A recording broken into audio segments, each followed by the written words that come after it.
بسم الله عظيم القدرة والشان شديد البطش والبرهان حافظ الدين والقرآن بسم الله ما شاء الله كان وما لم يشأ لم يكن لا حول ولا قوة إلا بالله العلي العظيم أما بعد وما من مولود إلا يولد على الفطرة فأبواه يهودانه أو ينصرانه أو يمجسانه قال رسول الله الكريم. പ്രിയപ്പെട്ട സഹോദരന്മാരെ, അസ്സലാമു അലൈക്കും വറഹ്മത്തുള്ളാഹി വബറകാതുഹു. നമുക്ക് നല്ല രക്ഷിതാവാം, അതാണ് നമ്മുടെ ഇന്നത്തെ സംസാര വിഷയം. വിവാഹം കഴിഞ്ഞാൽ ആർക്കും രക്ഷിതാവാകാം, പക്ഷേ നല്ല രക്ഷിതാവുക എന്നത് അത്ര എളുപ്പമുള്ള കാര്യമല്ല. ഞാൻ പലപ്പോഴും സംസാരത്തിൽ പറയാറുണ്ട്, വിഷയത്തിൽ വിവരമില്ലാതെ രണ്ട് സ്ഥാനം ഏറ്റെടുക്കാൻ കഴിയും. ഒന്ന് മന്ത്രിയാവാം, രണ്ട് രക്ഷിതാവാം. അതേ സമയത്ത് ഒരു നല്ല രക്ഷിതാവുക എന്നതിന് പഠനവും പരിശീലനവും ആവശ്യമുണ്ട്. ഒരു നല്ല മുസ്ലിം രക്ഷിതാവുന്നതിന് കൂടുതൽ പഠനവും കൂടുതൽ പരിശീലനവും ആവശ്യമുണ്ട് എന്ന് നാം മനസ്സിലാക്കേണ്ടതായിട്ടുണ്ട്. പ്രധാനപ്പെട്ട ഒരു മനഃശാസ്ത്ര ശാഖയാണ് ഇഫക്റ്റീവ് പാരന്റിംഗ് എന്നത്. ഇവിടെ ഞാൻ നിങ്ങളോടൊരു കാര്യം ചോദിക്കാൻ ആഗ്രഹിക്കുന്നു. ഏതുതരം മക്കളെയാണ് നിങ്ങൾക്ക് വേണ്ടത്? ആരും പറയും നല്ല ആരോഗ്യമുള്ള, നല്ല ബുദ്ധിയുള്ള, നല്ല പഠനമുള്ള, നല്ല സംസ്കാരമുള്ള മക്കളെയാണ് വേണ്ടത് എന്ന് തന്നെയാണ് ഓരോ രക്ഷിതാവും പറയുന്നത്. പക്ഷേ ഈ ഗുണങ്ങളുള്ള മക്കളുണ്ടാകുക എന്നത്, അവരെ വളർത്തിക്കൊണ്ടുവരിക എന്നത് അത്ര എളുപ്പമാണ് എന്ന് ധരിക്കേണ്ടതായിട്ടില്ല.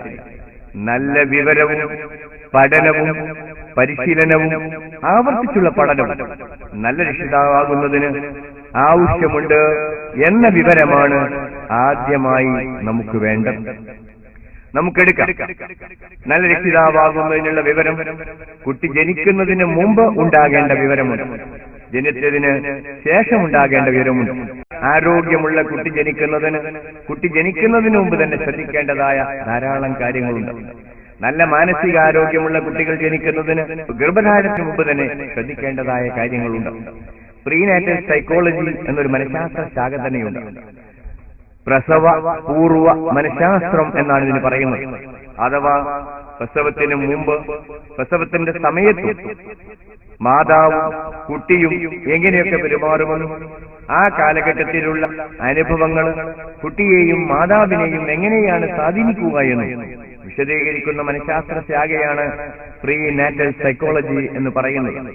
അതിനെക്കുറിച്ചുള്ള പഠനം ആവശ്യമാണ് എന്ന് ഞാൻ ഇവിടെ സൂചിപ്പിക്കുന്നു. ഈ 1 മണിക്കൂർ നേരം കൊണ്ടുള്ള പ്രസംഗം കൊണ്ട് നല്ല രക്ഷിതാവാകുന്നതിനുള്ള മുഴുവൻ വിവരവും കിട്ടി എന്ന ധാരണയൊന്നും ആർക്കും തന്നെ വേണ്ടതായിട്ടില്ല. അതേ സ്ഥാനത്ത് വലിയൊരു വിജ്ഞാന ശാഖ നിങ്ങളുടെ മുന്നിൽ തുറന്നു വെക്കുക എന്നതാണ് പ്രധാനമായും ഇവിടെ ഉദ്ദേശിക്കുന്നത്. ഇനി നമ്മുടെ ആരോഗ്യമുള്ള കുട്ടികളാവണമെങ്കിൽ എന്തൊക്കെയാണ് വേണ്ടത് എന്നതിനെ കുറിച്ച് നമുക്ക് ചിന്തിക്കേണ്ടതായിട്ടുണ്ട്. അവര് നല്ല ബുദ്ധിയുള്ളവരാവണമെങ്കിൽ എന്താണ് ആവേണ്ടത് എന്ന് നമുക്ക് ചിന്തിക്കേണ്ടതായിട്ടുണ്ട്. നല്ല സംസ്കാരവും നല്ല സ്വഭാവവും വേണം എന്നുണ്ടെങ്കിൽ അതിനെക്കുറിച്ചുള്ള വിവരവും പഠനവും നമുക്ക് ആവശ്യമായിട്ടുണ്ട്. ഇത് നോക്കുക, കുട്ടികളെ പറ്റി ധാരാളം പരാതിയുണ്ട്. കുട്ടിക്ക് പഠനത്തിൽ പിന്നോക്കമാണ്, സ്വഭാവം മോശമാണ്, അവൻ ചീത്തപ്പേരുണ്ടാക്കുന്നു, അനുസരിക്കുന്നില്ല, അക്രമിയാണ്, വസ്തുക്കൾ നശിപ്പിക്കുന്നു, എന്നോട് സ്നേഹമില്ല, മറ്റു കുട്ടിയോടാണ് കൂടുതൽ സ്നേഹമുള്ളത്. ഇങ്ങനെയുള്ള ആരോപണങ്ങളൊക്കെ തന്നെ കുട്ടികളുടെ ഭാഗത്തുനിന്ന് പോലും വരാറുണ്ട്. ഇതൊക്കെ എങ്ങനെ സംഭവിക്കുന്നു എന്ന് നാം ആലോചിക്കേണ്ടതായിട്ടുണ്ട്. നല്ലൊരു പേരന്റ് ആകുന്നത് നമുക്ക് ഒരുപാട് വിവരങ്ങൾ ആവശ്യമുണ്ട്. ഇത് നമ്മൾ മനസ്സിലാക്കുക. നമുക്ക് നല്ല സ്വഭാവമുള്ള കുട്ടിയെയാണ് വേണ്ടത് എന്ന് നമ്മളെല്ലാവരും പറയുന്നു. അങ്ങനെ പറയുന്ന രക്ഷിതാവ് ചിന്തിക്കേണ്ടതും അറിയേണ്ടതും കുട്ടിയുടെ സ്വഭാവത്തെയും പെരുമാറ്റത്തെയും സ്വാധീനിക്കുന്ന ഘടകങ്ങൾ എന്തൊക്കെയാണ് എന്ന് നാം അറിയാതെ എങ്ങനെയാണ് കുട്ടി നല്ല സ്വഭാവമുള്ളവനാവുക, കുട്ടി എങ്ങനെയാണ് നല്ല പെരുമാറ്റമുള്ളവനായി മാറുക എന്ന് നാം ആലോചിക്കണം. 60 ലക്ഷം ആളുകൾ ഒരാൾ ക്രൂരമായി കൊന്നൊടുക്കുക. ചരിത്രത്തെ ഞെട്ടിപ്പിച്ചിട്ടുള്ള വാർത്തയാണിത്. ഹിറ്റ്ലർ, അയാളെ എല്ലാവർക്കും അറിയാം. എന്തുകൊണ്ട് ഹിറ്റ്ലർ ഇങ്ങനെയായി എന്ന ചോദ്യത്തിന് മനഃശാസ്ത്രജ്ഞന്മാർ കുറച്ച് മറുപടി മാത്രമേ പറയാറുള്ളൂ. മൃഗങ്ങളോട് പെരുമാറുന്ന രീതിയിലായിരുന്നു ഹിറ്റ്ലറോട് തന്റെ മാതാപിതാക്കൾ പെരുമാറിയിരുന്നത്. മൃഗത്തെ വിളിക്കുന്നത് പോലെ ആയിരുന്നു തന്റെ പിതാവ് അയാളെ വിളിക്കാറുണ്ടായിരുന്നത് എന്ന് നിങ്ങൾ മനസ്സിലാക്കുക.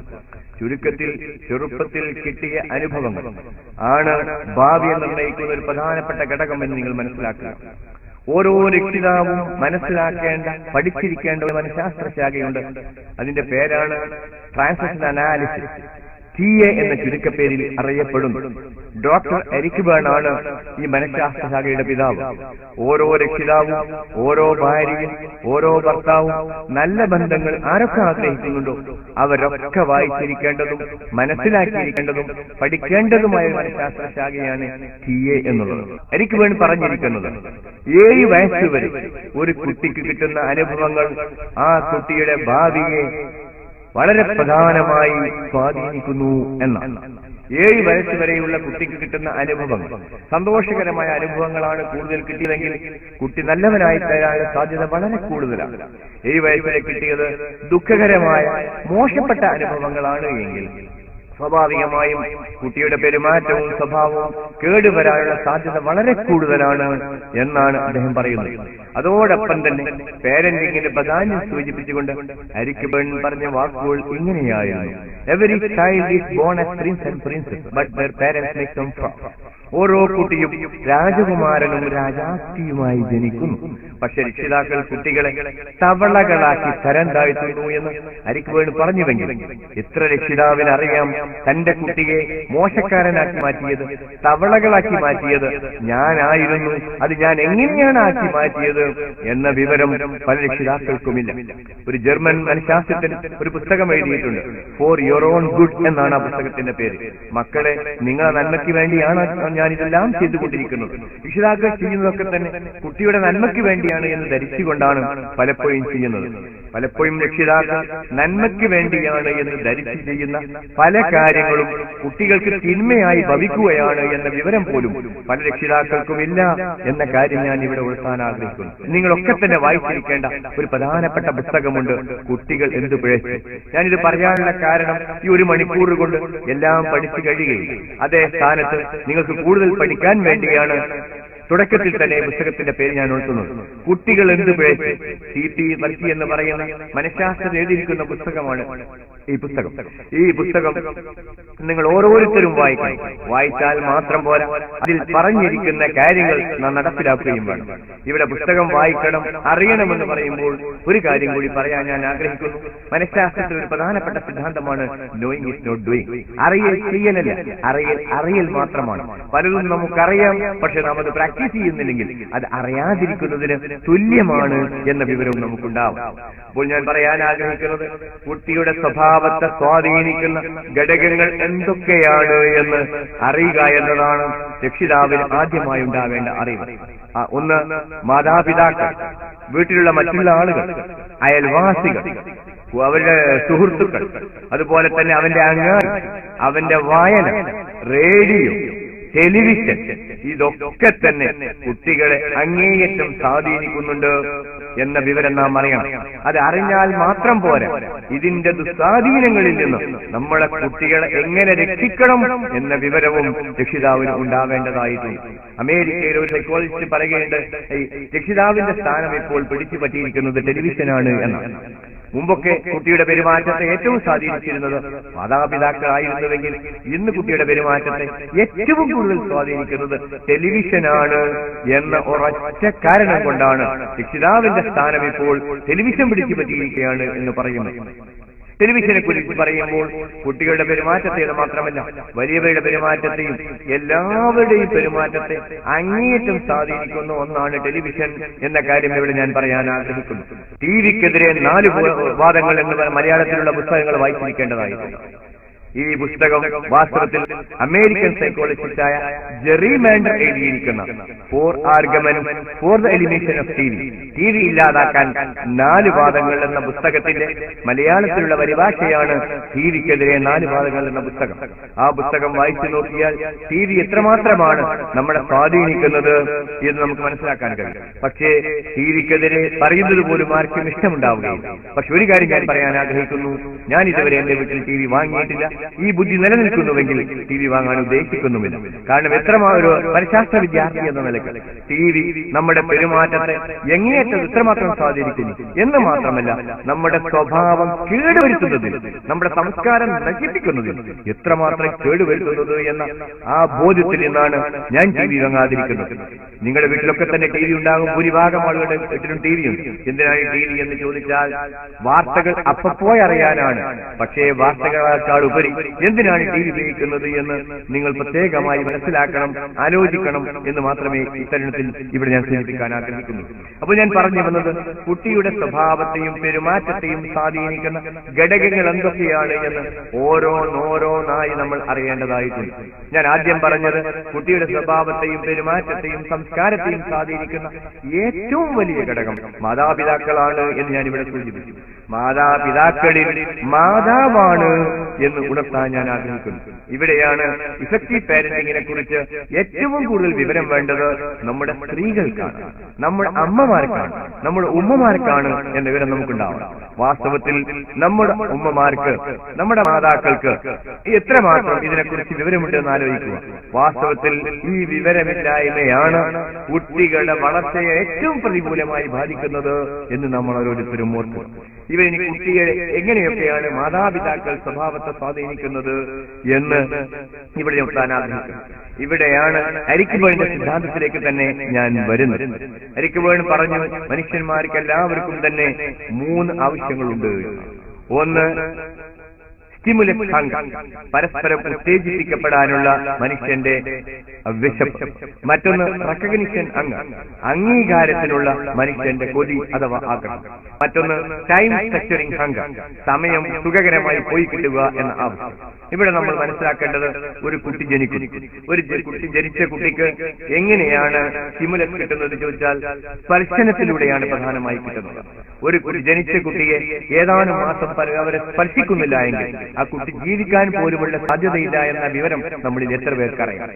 ആ കുട്ടിക്ക് സ്പർശനം ലഭിക്കുന്നില്ല എങ്കിൽ ഏതാനും മാസങ്ങൾക്കുള്ള ആ കുട്ടി മരിച്ചു പോകുമെന്നതാണ് യാഥാർത്ഥ്യം. വാസ്തവത്തിൽ ആ കുട്ടിക്ക് ആവശ്യമുള്ള സ്റ്റിമുലസ് കിട്ടാത്തത് കൊണ്ടാണ് വരുന്നത്. ഇതുപോലെ തന്നെ കുട്ടികളെ സംബന്ധിച്ചിടത്തോളം അവരെ ചുംബിക്കുക, ആലിംഗനം ചെയ്യുക, പിടിച്ചുകൂട്ടുക, തലോടുക എന്നത് ആരോഗ്യമുള്ള കുട്ടി ഉണ്ടാകുന്നതിന് വളരെ പ്രധാനമാണ് എന്ന് എത്ര പേർക്കറിയാം. ഒരുപക്ഷെ സ്നേഹത്തിന്റെ പേരിൽ നമ്മൾ ചെയ്യുന്നുണ്ടെങ്കിലും അതിന്റെ കുറവ് മൂലം മാത്രം സ്വാഭാവികമായും കുട്ടിയുടെ പെരുമാറ്റം മോശമാകുമെന്ന് മാത്രമല്ല ഭാവിയിൽ മാനസിക രോഗങ്ങൾ ഉണ്ടാവാനുള്ള കാരണം വരെ ഉണ്ടാകുമെന്ന് സൂചിപ്പിക്കാൻ ഞാൻ ആഗ്രഹിക്കുന്നു. ഇതുമായി ബന്ധപ്പെട്ട ഒരു കാര്യം ഞാൻ ഓർക്കാം. മിക്കവാറും യതീംഖാനകൾ എടുക്കും. യതീംഖാനകളുടെ കുട്ടികളെ പെരുമാറ്റത്തെ പറ്റി മിക്കവാറും എല്ലാ യതീംഖാനയിൽ നിന്നും പരാതി വരുന്നത്. എന്താണ് ഇതിനുള്ള കാരണമെന്ന് അന്വേഷിച്ചാൽ ഈ യതീംഖാനയിലെ കുട്ടികൾക്ക് പ്രശ്നമുണ്ടാകാനുള്ള കാരണമെന്താണെന്ന് ചോദിച്ചാൽ, ഒന്ന് പിതാവ് മരിച്ചു പോകുന്നത് കൊണ്ട് പിതാവിൽ നിന്ന് കിട്ടേണ്ട സ്നേഹം കിട്ടാതെ പോകുന്നു എന്നുള്ളതാണ്. രണ്ടാമതായി പറയുന്നത്, മാതാപിതാക്കൾ സ്നേഹത്തോടുകൂടെ ജീവിക്കുന്നത് കാണാനുള്ള അവസരം പിതാവ് മരിച്ചുപോയ കാരണത്താൽ കുട്ടിക്ക് കിട്ടാതെ വരുന്നു എന്നുള്ളതാണ്. മൂന്നാമത്, കുട്ടിയുടെ സുരക്ഷിതത്വം നഷ്ടപ്പെട്ടു പോയി എന്ന കുട്ടിയുടെ തോന്നൽ, എന്റെ കുട്ടിയെ നോക്കാൻ ആരുമില്ല എന്ന മാതാവിന്റെ പെരുമാറ്റം, അരക്ഷിത ബോധം ഈ കുട്ടിയിൽ ചിന്തിക്കുന്ന കാരണത്താലാണ് യതീംഖാനയിൽ പഠിക്കുന്ന കുട്ടികളിൽ പലപ്പോഴും പലരിലും സ്വഭാവ ദൂഷ്യവും പരാജയവും കാണുന്നത് എന്നാണ് സൈക്കോളജിസ്റ്റുകൾ പറയുന്നത്. ഇത് സാന്ദർഭികമായി ഞാൻ സൂചിപ്പിച്ചു എന്ന് മാത്രമേ ഉള്ളൂ. ഇങ്ങനെയാണെങ്കിൽ കൂടി മനഃശാസ്ത്രപരമായ സമീപനത്തിലൂടെ യതീംഖാനയിലെ കുട്ടികളുടെ സ്വഭാവങ്ങളൊക്കെ തന്നെ മാറ്റിയെടുക്കാൻ കഴിയുമെന്നുകൂടി സാന്ദർഭികമായി ഞാൻ ഇവിടെ സൂചിപ്പിക്കാൻ ആഗ്രഹിക്കുന്നു. അപ്പോൾ വളരുന്ന കുട്ടിക്ക് ആവശ്യമായിരിക്കുന്ന സ്നേഹവും അംഗീകാരവും അതാത് സമയത്ത് കൊടുക്കേണ്ടതുണ്ട് എന്നതാണ് ഇഫക്റ്റീവ് പാരന്റിംഗിൽ പ്രധാനമായി ശ്രദ്ധിക്കേണ്ടത്. അവിടെ രക്ഷിതാക്കൾ ഒരുപക്ഷെ പറയും, അതേ ഞാൻ കൊടുക്കുന്നുണ്ട് എന്നാണ് പലരുടെയും മറുപടി. പക്ഷെ ഞാൻ പറയാൻ ആഗ്രഹിക്കുന്നു, കുട്ടിക്ക് തിരിയുന്ന ഭാഷയിലാണ് അവന് സ്നേഹം കൊടുക്കേണ്ടത്. എരിക് ബേൺ പറഞ്ഞിരിക്കുന്നത് അൺകണ്ടീഷണൽ ലവ് എന്നാണ്, നിരുപാധികമായ സ്നേഹം കൊടുക്കണം എന്നാണ്. പക്ഷേ ഒരാൾക്ക് സ്നേഹം ഉള്ളിലുണ്ടായാൽ പോരാ, കുട്ടിക്ക് തിരിയുന്ന ഭാഷയിൽ സ്നേഹം കൊടുക്കണമെന്ന്. പലപ്പോഴും രക്ഷിതാക്കൾ കുട്ടിക്ക് മനസ്സിലാകുന്ന ഭാഷയിൽ സ്നേഹം കൊടുക്കുന്നില്ല എന്നതാണ് രക്ഷിതാക്കൾക്ക് സംഭവിക്കുന്ന ഒരു തെറ്റ്. ഉദാഹരണത്തിന്, ധാരാളമായി സ്പർശിക്കുക, ടച്ച് സ്ട്രോക്ക് എന്നാണ് പറയുന്നത്. എരിക് ബേൺ ഇതിൽ പറഞ്ഞിരിക്കുന്നത് പോസിറ്റീവ് സ്ട്രോക്ക് എന്നാണ്. ഇതിന്റെ വിപരീതമാണ് നെഗറ്റീവ് സ്ട്രോക്ക്. ഭൂരിഭാഗം രക്ഷിതാക്കളും ഇപ്പോൾ കൊടുക്കുന്നത് നെഗറ്റീവ് സ്ട്രോക്കുകളാണ്. സ്ട്രോക്ക് എന്ന ഇംഗ്ലീഷ് വാക്കിന് പരിഭാഷപ്പെടുത്തുക എന്നത് തന്നെ വളരെ പ്രയാസമുള്ള കാര്യമാണ്. സ്ട്രോക്കിന്റെ കാര്യം ഞാൻ പറയാനുള്ള കാരണം പല രക്ഷിതാക്കളും പോസിറ്റീവ് സ്ട്രോക്ക് കൊടുക്കുന്നതിന് പകരം നെഗറ്റീവ് സ്ട്രോക്കുകളാണ് കുട്ടികൾക്ക് കൊടുക്കുന്നത്. ഈ നെഗറ്റീവ് സ്ട്രോക്കുകൾ കുട്ടിയുടെ സ്വഭാവം കേടുവരുത്തുന്നതിനും ആരോഗ്യപരമായ വളർച്ചയെ വളരെ പ്രതികൂലമായി ബാധിക്കുന്നുണ്ട് എന്ന് നമ്മൾ ഓരോരുത്തരും മനസ്സിലാക്കിയിരിക്കേണ്ടതായിട്ടുണ്ട്. അപ്പോൾ പോസിറ്റീവ് സ്ട്രോക്ക് എന്താണ് എന്ന് നാം മനസ്സിലാക്കിയിരിക്കേണ്ടതായിട്ടുണ്ട്. പോസിറ്റീവ് സ്ട്രോക്ക് എന്ന് പറഞ്ഞാൽ ഞാൻ ആദ്യം പറഞ്ഞതുപോലെ അത് വാക്കുകൊണ്ടാകാം, ശരീരസ്പർശനം കൊണ്ടാകാം, അംഗീകാരമാകാം. ഇതൊക്കെ പോസിറ്റീവ് സ്ട്രോക്ക്. തലോടലും ചുംബിക്കലും പിടിച്ചുകൂട്ടലും ഒക്കെ തന്നെ പോസിറ്റീവ് സ്ട്രോക്കുകളാണ്. അതേ സ്ഥാനത്ത് ഞാൻ ആദ്യം സൂചിപ്പിച്ചതുപോലെ നിഷേധ സ്ട്രോക്കുകളാണ്, നെഗറ്റീവ് സ്ട്രോക്കുകളാണ് പലപ്പോഴും ബഹുഭൂരിഭാഗം രക്ഷിതാക്കളും ഭൂരിഭാഗം സമയത്തും കൊടുക്കുന്നത് എന്നാണ് യാഥാർത്ഥ്യം. അപ്പോൾ പോസിറ്റീവ് സ്ട്രോക്ക് എന്താണ് എന്ന് നിങ്ങൾ എങ്ങനെ പഠിക്കും? ഈ വാക്ക് കേട്ടത് കൊണ്ടായി. ഇവിടെയാണ് നല്ല രക്ഷിതാവ് എങ്ങനെയാകണമെന്ന് പഠിക്കണമെന്ന് ഞാൻ പറഞ്ഞപ്പോൾ ഇവിടെ വളരെ പ്രധാനപ്പെട്ട ഒരു കാര്യമുണ്ട്. എങ്ങനെയൊക്കെ പഠിക്കാം. പലപ്പോഴും പഠിക്കേണ്ട ക്രമത്തിൽ പഠിച്ചിട്ടില്ലെങ്കിൽ പഠിപ്പ് നടക്കുകയില്ല എന്ന വിവരവും നമുക്കുണ്ടാകും. ഒരാൾക്ക് എങ്ങനെയൊക്കെ പഠിക്കാൻ കഴിയും? ഒരാൾക്ക് കണ്ടു പഠിക്കാം, കേട്ട് പഠിക്കാം, എഴുതി പഠിക്കാം, വായിച്ചു പഠിക്കാം, ചെയ്തു പഠിക്കാം, കണ്ടീഷനിങ്ങിലൂടെ പഠിക്കാം, സ്പർശിച്ചു പഠിക്കാം, രുചിച്ച് പഠിക്കാം. ചിലപ്പോൾ നമുക്കൊരു തോന്നലൂടെ നമുക്ക് പഠിക്കാം. ഇസ്ലാമിക സിദ്ധാന്ത പ്രകാരം അള്ളാഹുവിൽ നിന്ന് കിട്ടുന്ന വിവരം മൂലവും പഠിക്കാം. ഇങ്ങനെ വിവിധ രീതിയിൽ പഠിക്കാവുന്നതാണ്. ഇവിടെ ഞാനിത് പറയാനുള്ള കാരണം ചില കാര്യങ്ങൾ ഒരു വട്ടം വായിച്ചതുകൊണ്ട് മാത്രം കേട്ടതുകൊണ്ട് മാത്രം പഠിക്കുകയില്ല. ചില കാര്യങ്ങളൊക്കെ തന്നെ ആവർത്തിച്ച് ചെയ്ത് പഠിക്കേണ്ടതായിട്ടുണ്ട്. ഉദാഹരണത്തിന് നമ്മൾ പോസിറ്റീവ് സ്ട്രോക്ക് കൊടുക്കണമെന്ന് ഞാൻ പറഞ്ഞത് കൊണ്ട് മാത്രമായില്ല. പുസ്തകം വാങ്ങാൻ കിട്ടും. ഉദാഹരണത്തിന് തലയിലേക്ക് തിരുത്താമെന്നൊരു പുസ്തകം ടിഎയുടേതായിട്ടുണ്ട്. നിങ്ങൾക്ക് വായിച്ചു നോക്കാവുന്നതാണ്. ഞാൻ ആദ്യം പറഞ്ഞിരിക്കുന്ന കുട്ടികൾ എന്ത് വഹിച്ചു എന്ന പുസ്തകത്തിലും പ്രധാനമായി പോസിറ്റീവ് സ്ട്രോക്ക് കൊടുക്കുന്നതിനെ കുറിച്ചാണ് പറയുന്നത്. ആ പുസ്തകം വാങ്ങി വായിച്ചാൽ പോലും ചില കാര്യങ്ങൾ ബോധ്യപ്പെടണമെങ്കിൽ പ്രാക്ടിക്കലായി തന്നെ പഠിക്കണം. ഉദാഹരണത്തിന് ഒരു കാലം നീന്തൽ പഠിക്കണമെന്ന് വിചാരിക്കുക, അത് നീന്തി തന്നെ പഠിക്കണം. ഒരാൾക്ക് സർജറി പഠിക്കണമെങ്കിൽ അത് ചെയ്തു തന്നെ പഠിക്കണം. ഇങ്ങനെ ചെയ്തു പഠിക്കേണ്ട പലതുമുണ്ട്. ഈ പാരന്റിങ്ങും മുഴുവനും കേട്ടുകൊണ്ട് മാത്രം പഠിക്കാൻ കഴിയുമെന്ന ധാരണ നിങ്ങൾക്ക് വേണ്ട. വായിച്ചുകൊണ്ട് മാത്രം പഠിക്കാൻ കഴിയുമെന്ന ധാരണയും നിങ്ങൾക്ക് വേണ്ട. റോൾ പ്ലേ എന്ന് പറയുന്ന ഏറ്റവും നല്ലൊരു പഠന സിദ്ധാന്തമുണ്ട്. ഈ പോസിറ്റീവ് സ്ട്രോക്ക് എങ്ങനെ കൊടുക്കണമെന്ന് ഞങ്ങൾ പഠിപ്പിക്കാറുള്ളത് അങ്ങനെയാണ്. അപ്പോൾ പോസിറ്റീവ് സ്ട്രോക്ക് കൊടുക്കുക എന്നത് വളരെ പ്രധാനപ്പെട്ട ഒരു കാര്യമാണ് എന്ന് ഞാൻ നിങ്ങൾ ഓർത്താനാഗ്രഹിക്കുന്നു. അപ്പോൾ സ്വഭാവത്തെ സ്വാധീനിക്കുന്ന രക്ഷിതാക്കൾ ചെയ്യേണ്ട കാര്യങ്ങൾ പോസിറ്റീവ് സ്ട്രോക്ക് കൊടുക്കുക എന്നാണ്. മറ്റൊന്ന് പ്രധാനമായി ചിന്തിക്കാനുള്ളത് കുട്ടികൾക്ക് അംഗീകാരം കൊടുക്കുക. ഇതും പോസിറ്റീവ് സ്ട്രോക്ക് തന്നെയാണ്. ഉദാഹരണത്തിന് ഏത് കുട്ടിയും കുറെ നല്ല കാര്യങ്ങൾ ചെയ്യുന്നു. നമ്മളിപ്പോൾ എന്താണ് ചെയ്യുന്നത്? കുട്ടി ചെയ്യുന്ന തിന്മകൾ മാത്രം കണ്ടെത്തുകയാണ് ചെയ്യുന്നത്. നന്മകൾ കണ്ടെത്താൻ നമുക്ക് കഴിയുന്നില്ല. നമ്മൾ ഓരോ കുട്ടിയും ഒരുപാട് നന്മ ചെയ്യുന്നുണ്ട്, പക്ഷെ തിന്മയിൽ മാത്രമാണ് നമ്മൾ ഇവിടെ കേന്ദ്രീകരിക്കുന്നത്. ഒരുതരം പ്രതിപക്ഷ മനസ്ഥിതി പോലെ തിന്മകൾ കണ്ടെത്തുക എന്നതാണല്ലോ പ്രതിപക്ഷ മനസ്ഥിതി. ആ രീതിയിൽ തന്നെയാണ് നമ്മുടെ ഒക്കെ തരം പെരുമാറ്റങ്ങൾ വളർന്നു വരുന്നത്. ഉദാഹരണത്തിന് ഞാൻ ഒരു കാര്യം പറയാം. ഒരിക്കലും കുറച്ചൊരു മുതിർന്ന കുട്ടിയെ, ചെറിയ കുട്ടിയെ നോക്കാൻ വേണ്ടി മാതാവ് ഏൽപ്പിച്ച് പുറത്തു. അങ്ങനെ മാതാവ് കുട്ടിയെ നന്നായി നോക്കും. പക്ഷെ മാതാവ് ഒന്ന് നോക്കുന്ന സമയത്ത് കുട്ടി എന്താണ് ചെയ്തിരിക്കുന്നത്? ചെറിയ കുട്ടി അവൻ നോക്കിയിട്ടുണ്ട്. അതോടൊപ്പം തന്നെ അവിടെ ഉണ്ടായിരുന്ന കരിക്കട്ട എടുത്ത് അവൻ ചുമരിന്റെ മുകളിൽ പുഷ്പം വരച്ചു വെച്ചിരിക്കുന്നു, മൃഗങ്ങളെ വരച്ചു വെച്ചിരിക്കുന്നു, മനുഷ്യനെ വരച്ചു വെച്ചിരിക്കുന്നു. ഇത് വന്ന ഉടനെ തന്നെ മാതാവ് എന്താണ് ചെയ്യുന്നത്? കുട്ടിയെ ചീത്ത പറയുകയും അടിക്കുകയും. നോക്കുക നിങ്ങൾ, ഇവിടെ കുട്ടി ചെയ്തൊരു വലിയ തെറ്റായിട്ടാണ് നമ്മൾ കാണുന്നത്. അതേ സ്ഥാനത്ത് ഈ ചെറിയ കുട്ടിയെ ഇതുവരെ നോക്കി എന്നത് ഈ കുട്ടി ചെയ്ത ഒരു നന്മയാണ്. ആ നന്മ അവിടെ കാണാതെ പോയി. മറ്റൊന്ന്, ചുമര് കുട്ടി വൃത്തികേടാക്കി എന്നത് സത്യമാണ്. പക്ഷേ ആ കുട്ടിയുടെ ഉള്ളിലെ ക്രിയേറ്റിവിറ്റി, അവന്റെ സൃഷ്ടിപരത അവൻ ചുമരിന്റെ മുകളിൽ പ്രകടിപ്പിച്ചിരിക്കുകയാണ്. ചുമര് ഏതായാലും കേടുകൊണ്ടുപോയി. ഇനി ആ കുട്ടിയെ അടിച്ചതുകൊണ്ടും ചീത്ത പറഞ്ഞതുകൊണ്ടും ഒന്നും സംഭവിക്കാൻ പോകുന്നു. അതേ സ്ഥാനത്ത് മോനെ, നീ പൂ വരച്ചത് വളരെ നന്നായിരിക്കും, നീ മൃഗത്തെ വരച്ചത് നന്നായിരിക്കും, നീ പക്ഷിയെ വരച്ചത് നന്നായിരിക്കും. പക്ഷെ മോനെ, വരയ്ക്കേണ്ട സ്ഥലം ചുമരല്ല, കടലാസിലാണ് വരയ്ക്കേണ്ടത്. മോൻ ഇനി അങ്ങനെ ചെയ്യരുത് കേട്ടോ.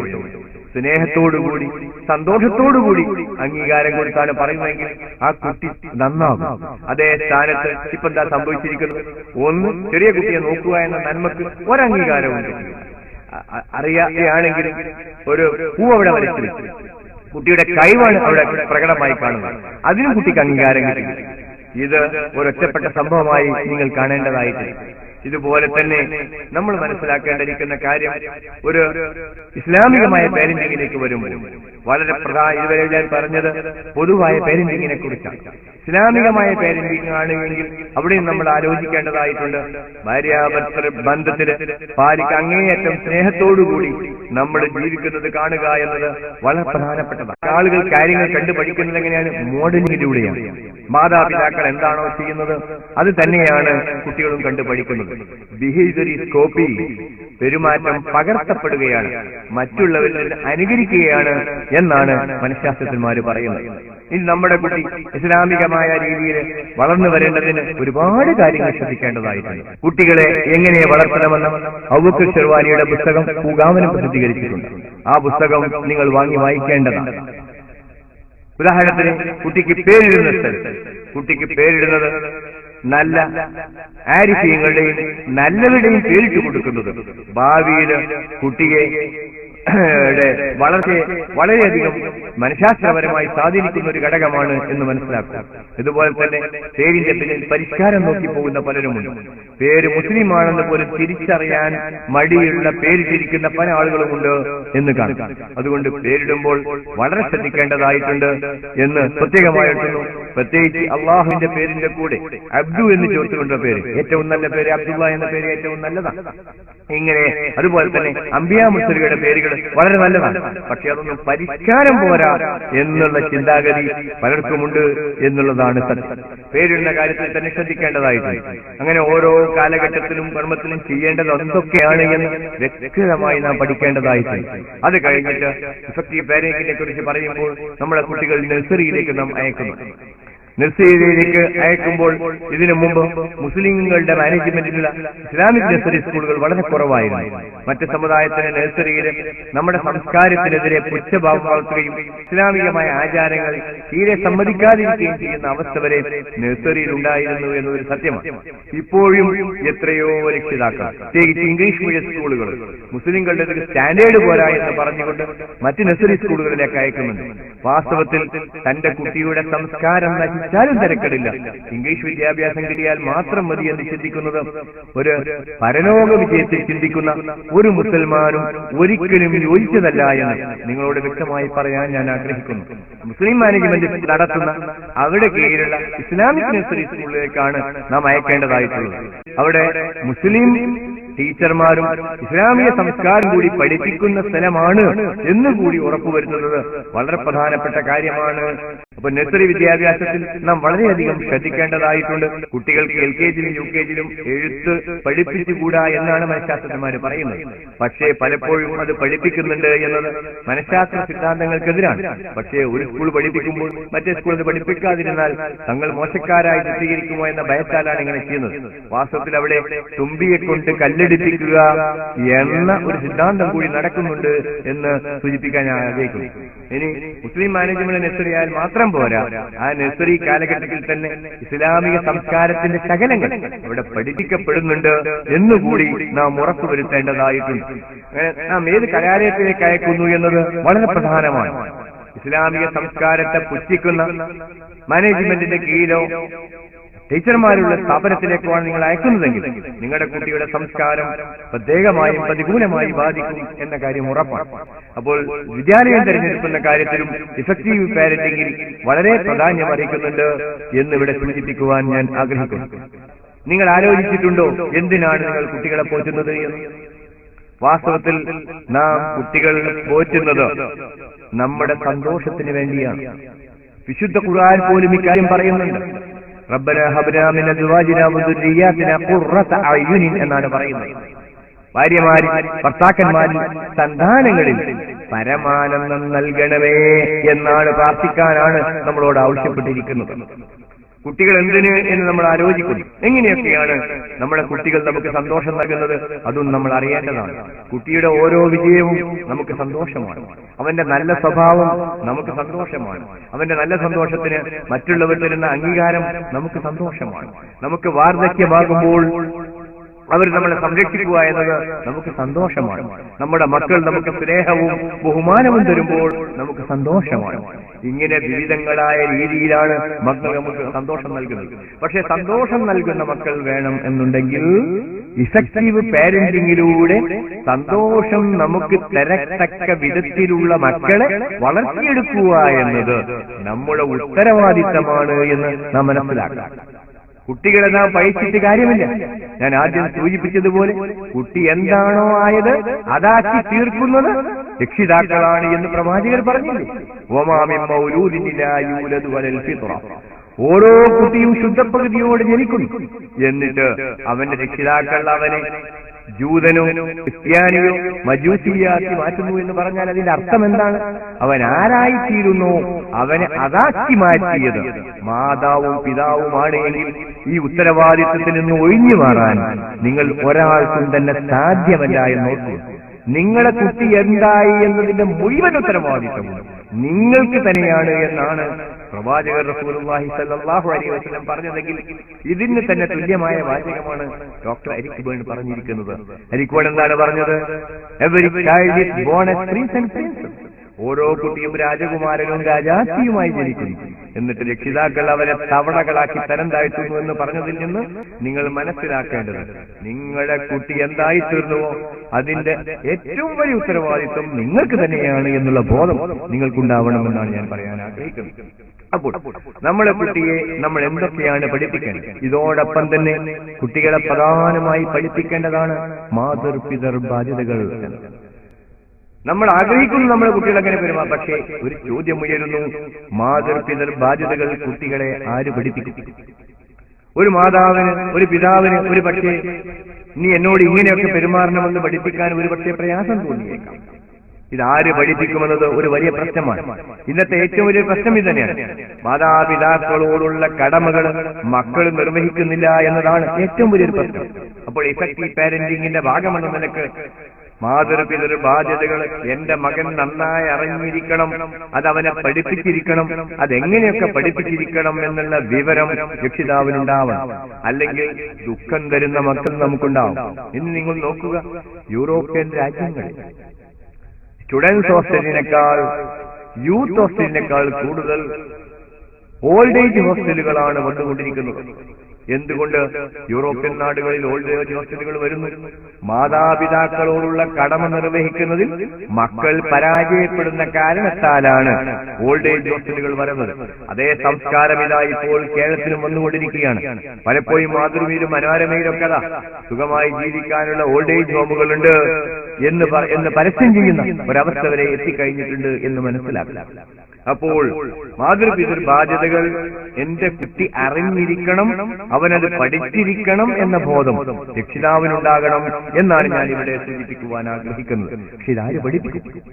വാസ്തവത്തിൽ മാതൃപിതൃ ബാധ്യതകൾ വളരെ വിശദമായി തന്നെ ഒന്ന് നമ്മുടെ മദ്രസയിൽ നിന്നാണ് വെച്ച് പഠിപ്പിക്കേണ്ടത്. പക്ഷെ നമ്മുടെ മദ്രസയിൽ അതിന് ഉള്ള ഭാഗങ്ങൾ സിലബസിൽ ഉൾപ്പെടുത്തേണ്ടതായിട്ടാണ്.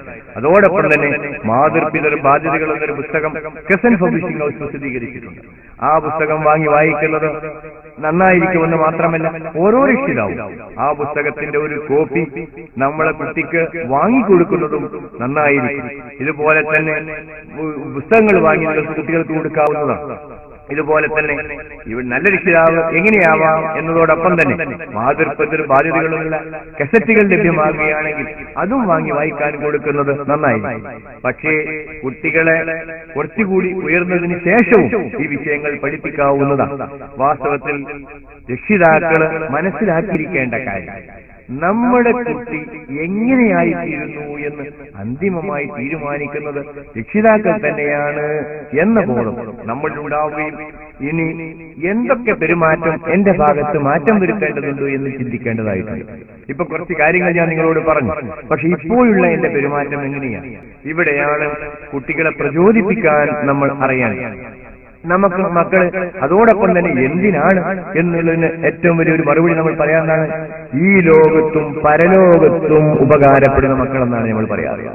എന്റെ മകൻ പരലോകത്ത് ഉപകരിക്കുന്ന മകനാകണമെന്ന് കരുതിയത് കൊണ്ട് മാത്രം പരലോകത്ത് ഉപകരിക്കുന്ന മകനാകുമായില്ല, പരലോകത്ത് ഉപകരിക്കുന്ന മകളും ആവുകയില്ല. പരലോകത്ത് ഉപകരിക്കുന്നത് ആരൊക്കെയാണ്? ഹദീസിൽ വ്യക്തമായി പറഞ്ഞു, ഇദാ മാത്തൽ ഇൻസാനു ഇൻഖതഅ അമലു ഇല്ലാ മിൻ സലാത്ത് സദഖത്തുൻ ജാരിയത്തുൻ ഔ ഇൽമുൻ യുൻതഫഉ ബിഹി ഔ വലദുൻ സാലിഹുൻ യദ്ഉ ലഹു എന്നാണ് പറഞ്ഞിരിക്കുന്നത്. ഒരാളെങ്ങാനും മരിച്ചു കഴിഞ്ഞാൽ അയാളെ സർവ്വകാര്യങ്ങളും മുറിഞ്ഞുപോയി, മൂന്നെണ്ണം ഒഴികെ. ഒന്ന് ജാരിയായ സദഖ, വഖഫ് മുതലായവ.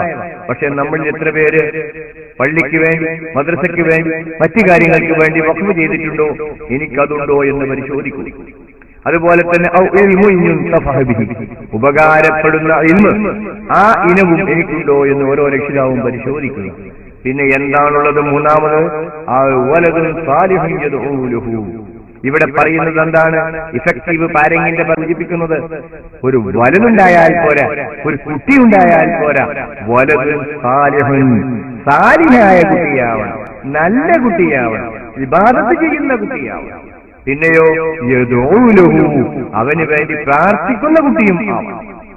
അപ്പൊ രണ്ട് കണ്ടീഷനുള്ള കുട്ടി ഉണ്ടായെങ്കിലേ പരലോകത്ത് ഉപകരിക്കുകയുള്ളൂ എന്ന് മനസ്സിലാക്കും. മാതാപിതാക്കൾക്ക് വേണ്ടി പ്രാർത്ഥിക്കൽ എന്റെ ബാധ്യതയാണ് എന്ന ബോധമുള്ള കുട്ടിയുണ്ടായി വളരണം. എഫക്റ്റീവ് പാരന്റിംഗിന്റെ ഭാഗമെന്ന നിലയ്ക്ക് കുട്ടിക്ക് ഇസ്ലാമിക വ്യക്തിത്വ വികസനം കൊടുക്കേണ്ടത് വളരെ ആവശ്യമാണ്.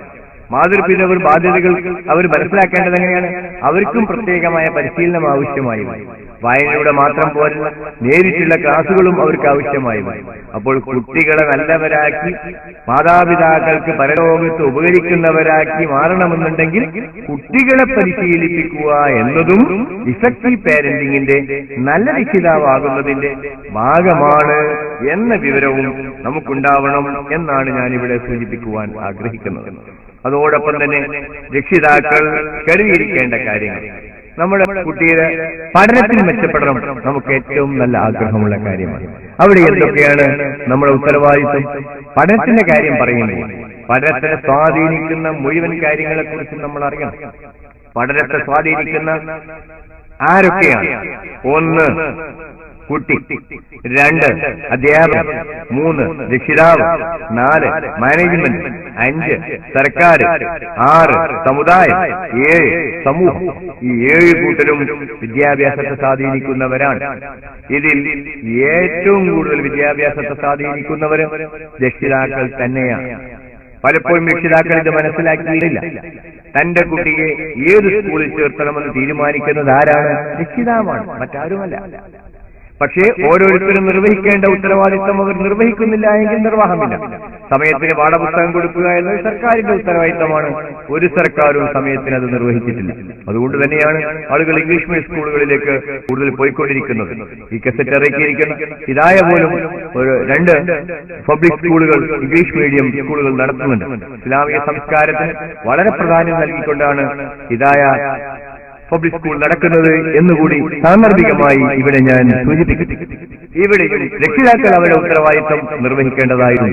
ഏത് സ്കൂളിൽ ചേർക്കണം, ഏത് മദ്രസയിൽ ചേർക്കണം എന്നുള്ളത് രക്ഷിതാവ് തന്നെയാണ് തീരുമാനിക്കുന്നത്. ഇനി കുട്ടികളുമായി ബന്ധപ്പെട്ട പഠനത്തെ സ്വാധീനിക്കുന്ന ഘടകങ്ങൾ എന്തൊക്കെയാണ്? 1, കുട്ടിയുടെ പഠന താല്പര്യം. 2, കുട്ടിയുടെ ബുദ്ധി. 3, കുട്ടിയുടെ ആരോഗ്യ പ്രശ്നങ്ങൾ. 4, മറ്റുള്ള ഘടകങ്ങൾ. ഇവ 4 പ്രധാനപ്പെട്ടതാണ്. പലപ്പോഴും ചില രക്ഷിതാക്കൾ എന്താണ് ചെയ്യുക? കുട്ടികൾക്കെങ്ങാനും മാർക്ക് കുറഞ്ഞു പോയാൽ അതിന് സ്ഥാപനത്തെയും അധ്യാപകരെയും അടച്ചാക്ഷേപിക്കുന്ന പ്രകൃതം ഒരു നല്ല രക്ഷിതാവിന് യോജിച്ചതല്ല. എന്റെ കുട്ടിക്ക് മാർക്ക് കുറയാനുള്ള കാരണം എന്താണ്, പഠന പിന്നോക്കാവസ്ഥക്കുള്ള കാരണം എന്താണ് എന്ന് പഠിക്കാതെ ആരോപണം ഉന്നയിക്കുന്നത് നല്ല രക്ഷിതാവിന്റെ ലക്ഷണമല്ല. എന്റെ കുട്ടിക്ക് പഠന താല്പര്യം ഇല്ലാത്തത് കൊണ്ടാണോ? എന്റെ കുട്ടിക്ക് ബുദ്ധി കുറഞ്ഞത് കൊണ്ടാണോ? എന്റെ കുട്ടിക്ക് ആരോഗ്യ പ്രശ്നങ്ങളുള്ളത് കൊണ്ടാണോ? മറ്റെന്തെങ്കിലും ഘടകങ്ങളാണോ എന്ന് മനസ്സിലാക്കി പഠിക്കുക എന്നത് വളരെ പ്രധാനമാണ്. ഇവയാണ് ഇഫക്റ്റീവ് പാരന്റിംഗിന്റെ ഭാഗം എന്ന നിലക്ക്, നല്ല രക്ഷിതാവാകുന്നതിന്റെ ഭാഗം എന്ന നിലക്ക്. നമ്മുടെ കുട്ടിക്ക് പഠന പിന്നോക്കാവസ്ഥയുണ്ടെങ്കിൽ അതിന് മനഃശാസ്ത്രപരന്മാരെ കാണിച്ച് അത് എന്തുകൊണ്ട് പിന്നോക്കാവസ്ഥയായി എന്ന് നാം പഠിക്കേണ്ടതായിട്ടുണ്ട്. ഇവിടെയാണ് ഒരു കാര്യം കൂടി ഞാൻ ഓർത്താൻ ആഗ്രഹിക്കുന്നത്. മതവിദ്യാഭ്യാസത്തോടുള്ള സമീപനവും കൂട്ടത്തിൽ ഞാൻ ഇവിടെ ചർച്ച ചെയ്യാൻ ആഗ്രഹിക്കുന്നു. ഏതായാലും ഈ 4 കാര്യങ്ങളിൽ ഏത് എന്നും മറ്റൊന്ന്, നല്ല രക്ഷിതാവാകുന്നതിന്റെ ഭാഗമായി എന്റെ മകന് നല്ല മതവിദ്യാഭ്യാസം വേണമെന്ന ചിന്ത ഓരോ രക്ഷിതാവിനും ഉണ്ടാവണം.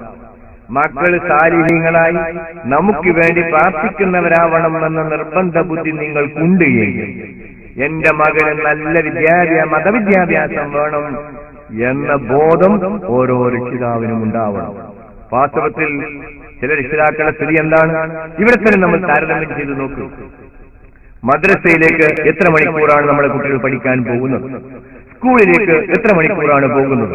മദ്രസ പഠനം 1 മണിക്കൂറോ 1.5 മണിക്കൂറോ മാത്രമാണ് നമുക്ക് ലഭിക്കുന്നത്. സ്കൂൾ വിദ്യാഭ്യാസം ലഭിക്കുന്നത് 5 or 6 മണിക്കൂർ ലഭിക്കുന്നുണ്ട് എന്ന വിവരം നമുക്ക് വേണം.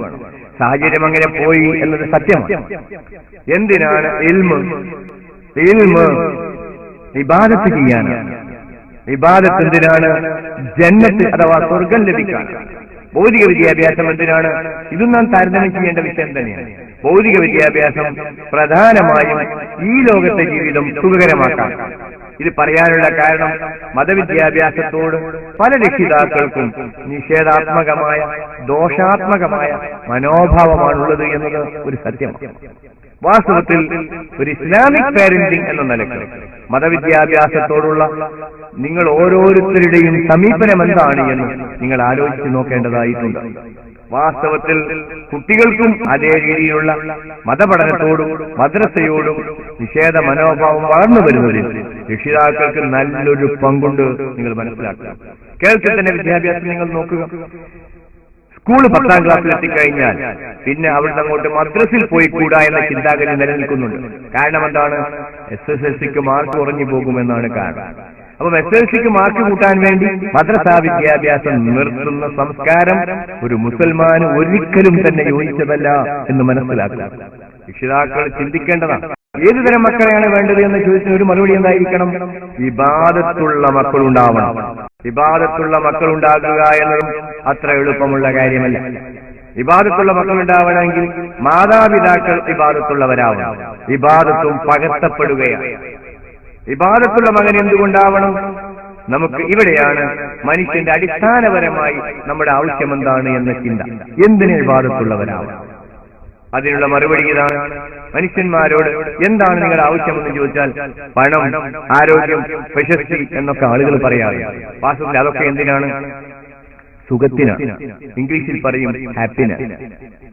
അടിസ്ഥാനപരമാണ്. ഇനി വിദ്യാഭ്യാസം എന്തിനാണ്?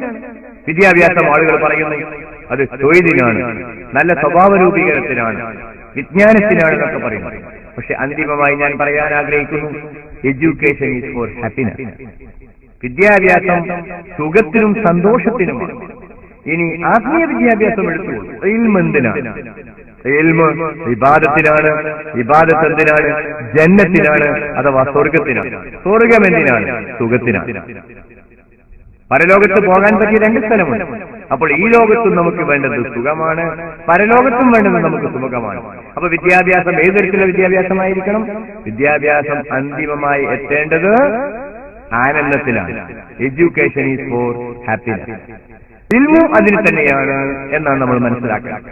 അപ്പൊ നമ്മുടെ മക്കള് ഇബാദത്തുള്ള മക്കളായി മാറണമെന്നുണ്ടെങ്കിൽ അവര് ഇസ്ലാമികമായ വിജ്ഞാനമുള്ള മക്കളാവണം. ഇസ്ലാമിക വിജ്ഞാനമുള്ളവർക്ക് ഇബാദത്തുണ്ടാവുകയുള്ളൂ എന്ന് വ്യക്തമായി വിശുദ്ധ ഖുർആൻ പറയുന്നുണ്ട്. ഇന്നമാ യഖ്ശല്ലാഹ മിൻ ഇബാദിൽ ഉലമാ. എന്റെ അടിമകളിൽ ഇൽമുള്ളവർ മാത്രമേ എന്നെ ഭയപ്പെടുകയുള്ളൂ.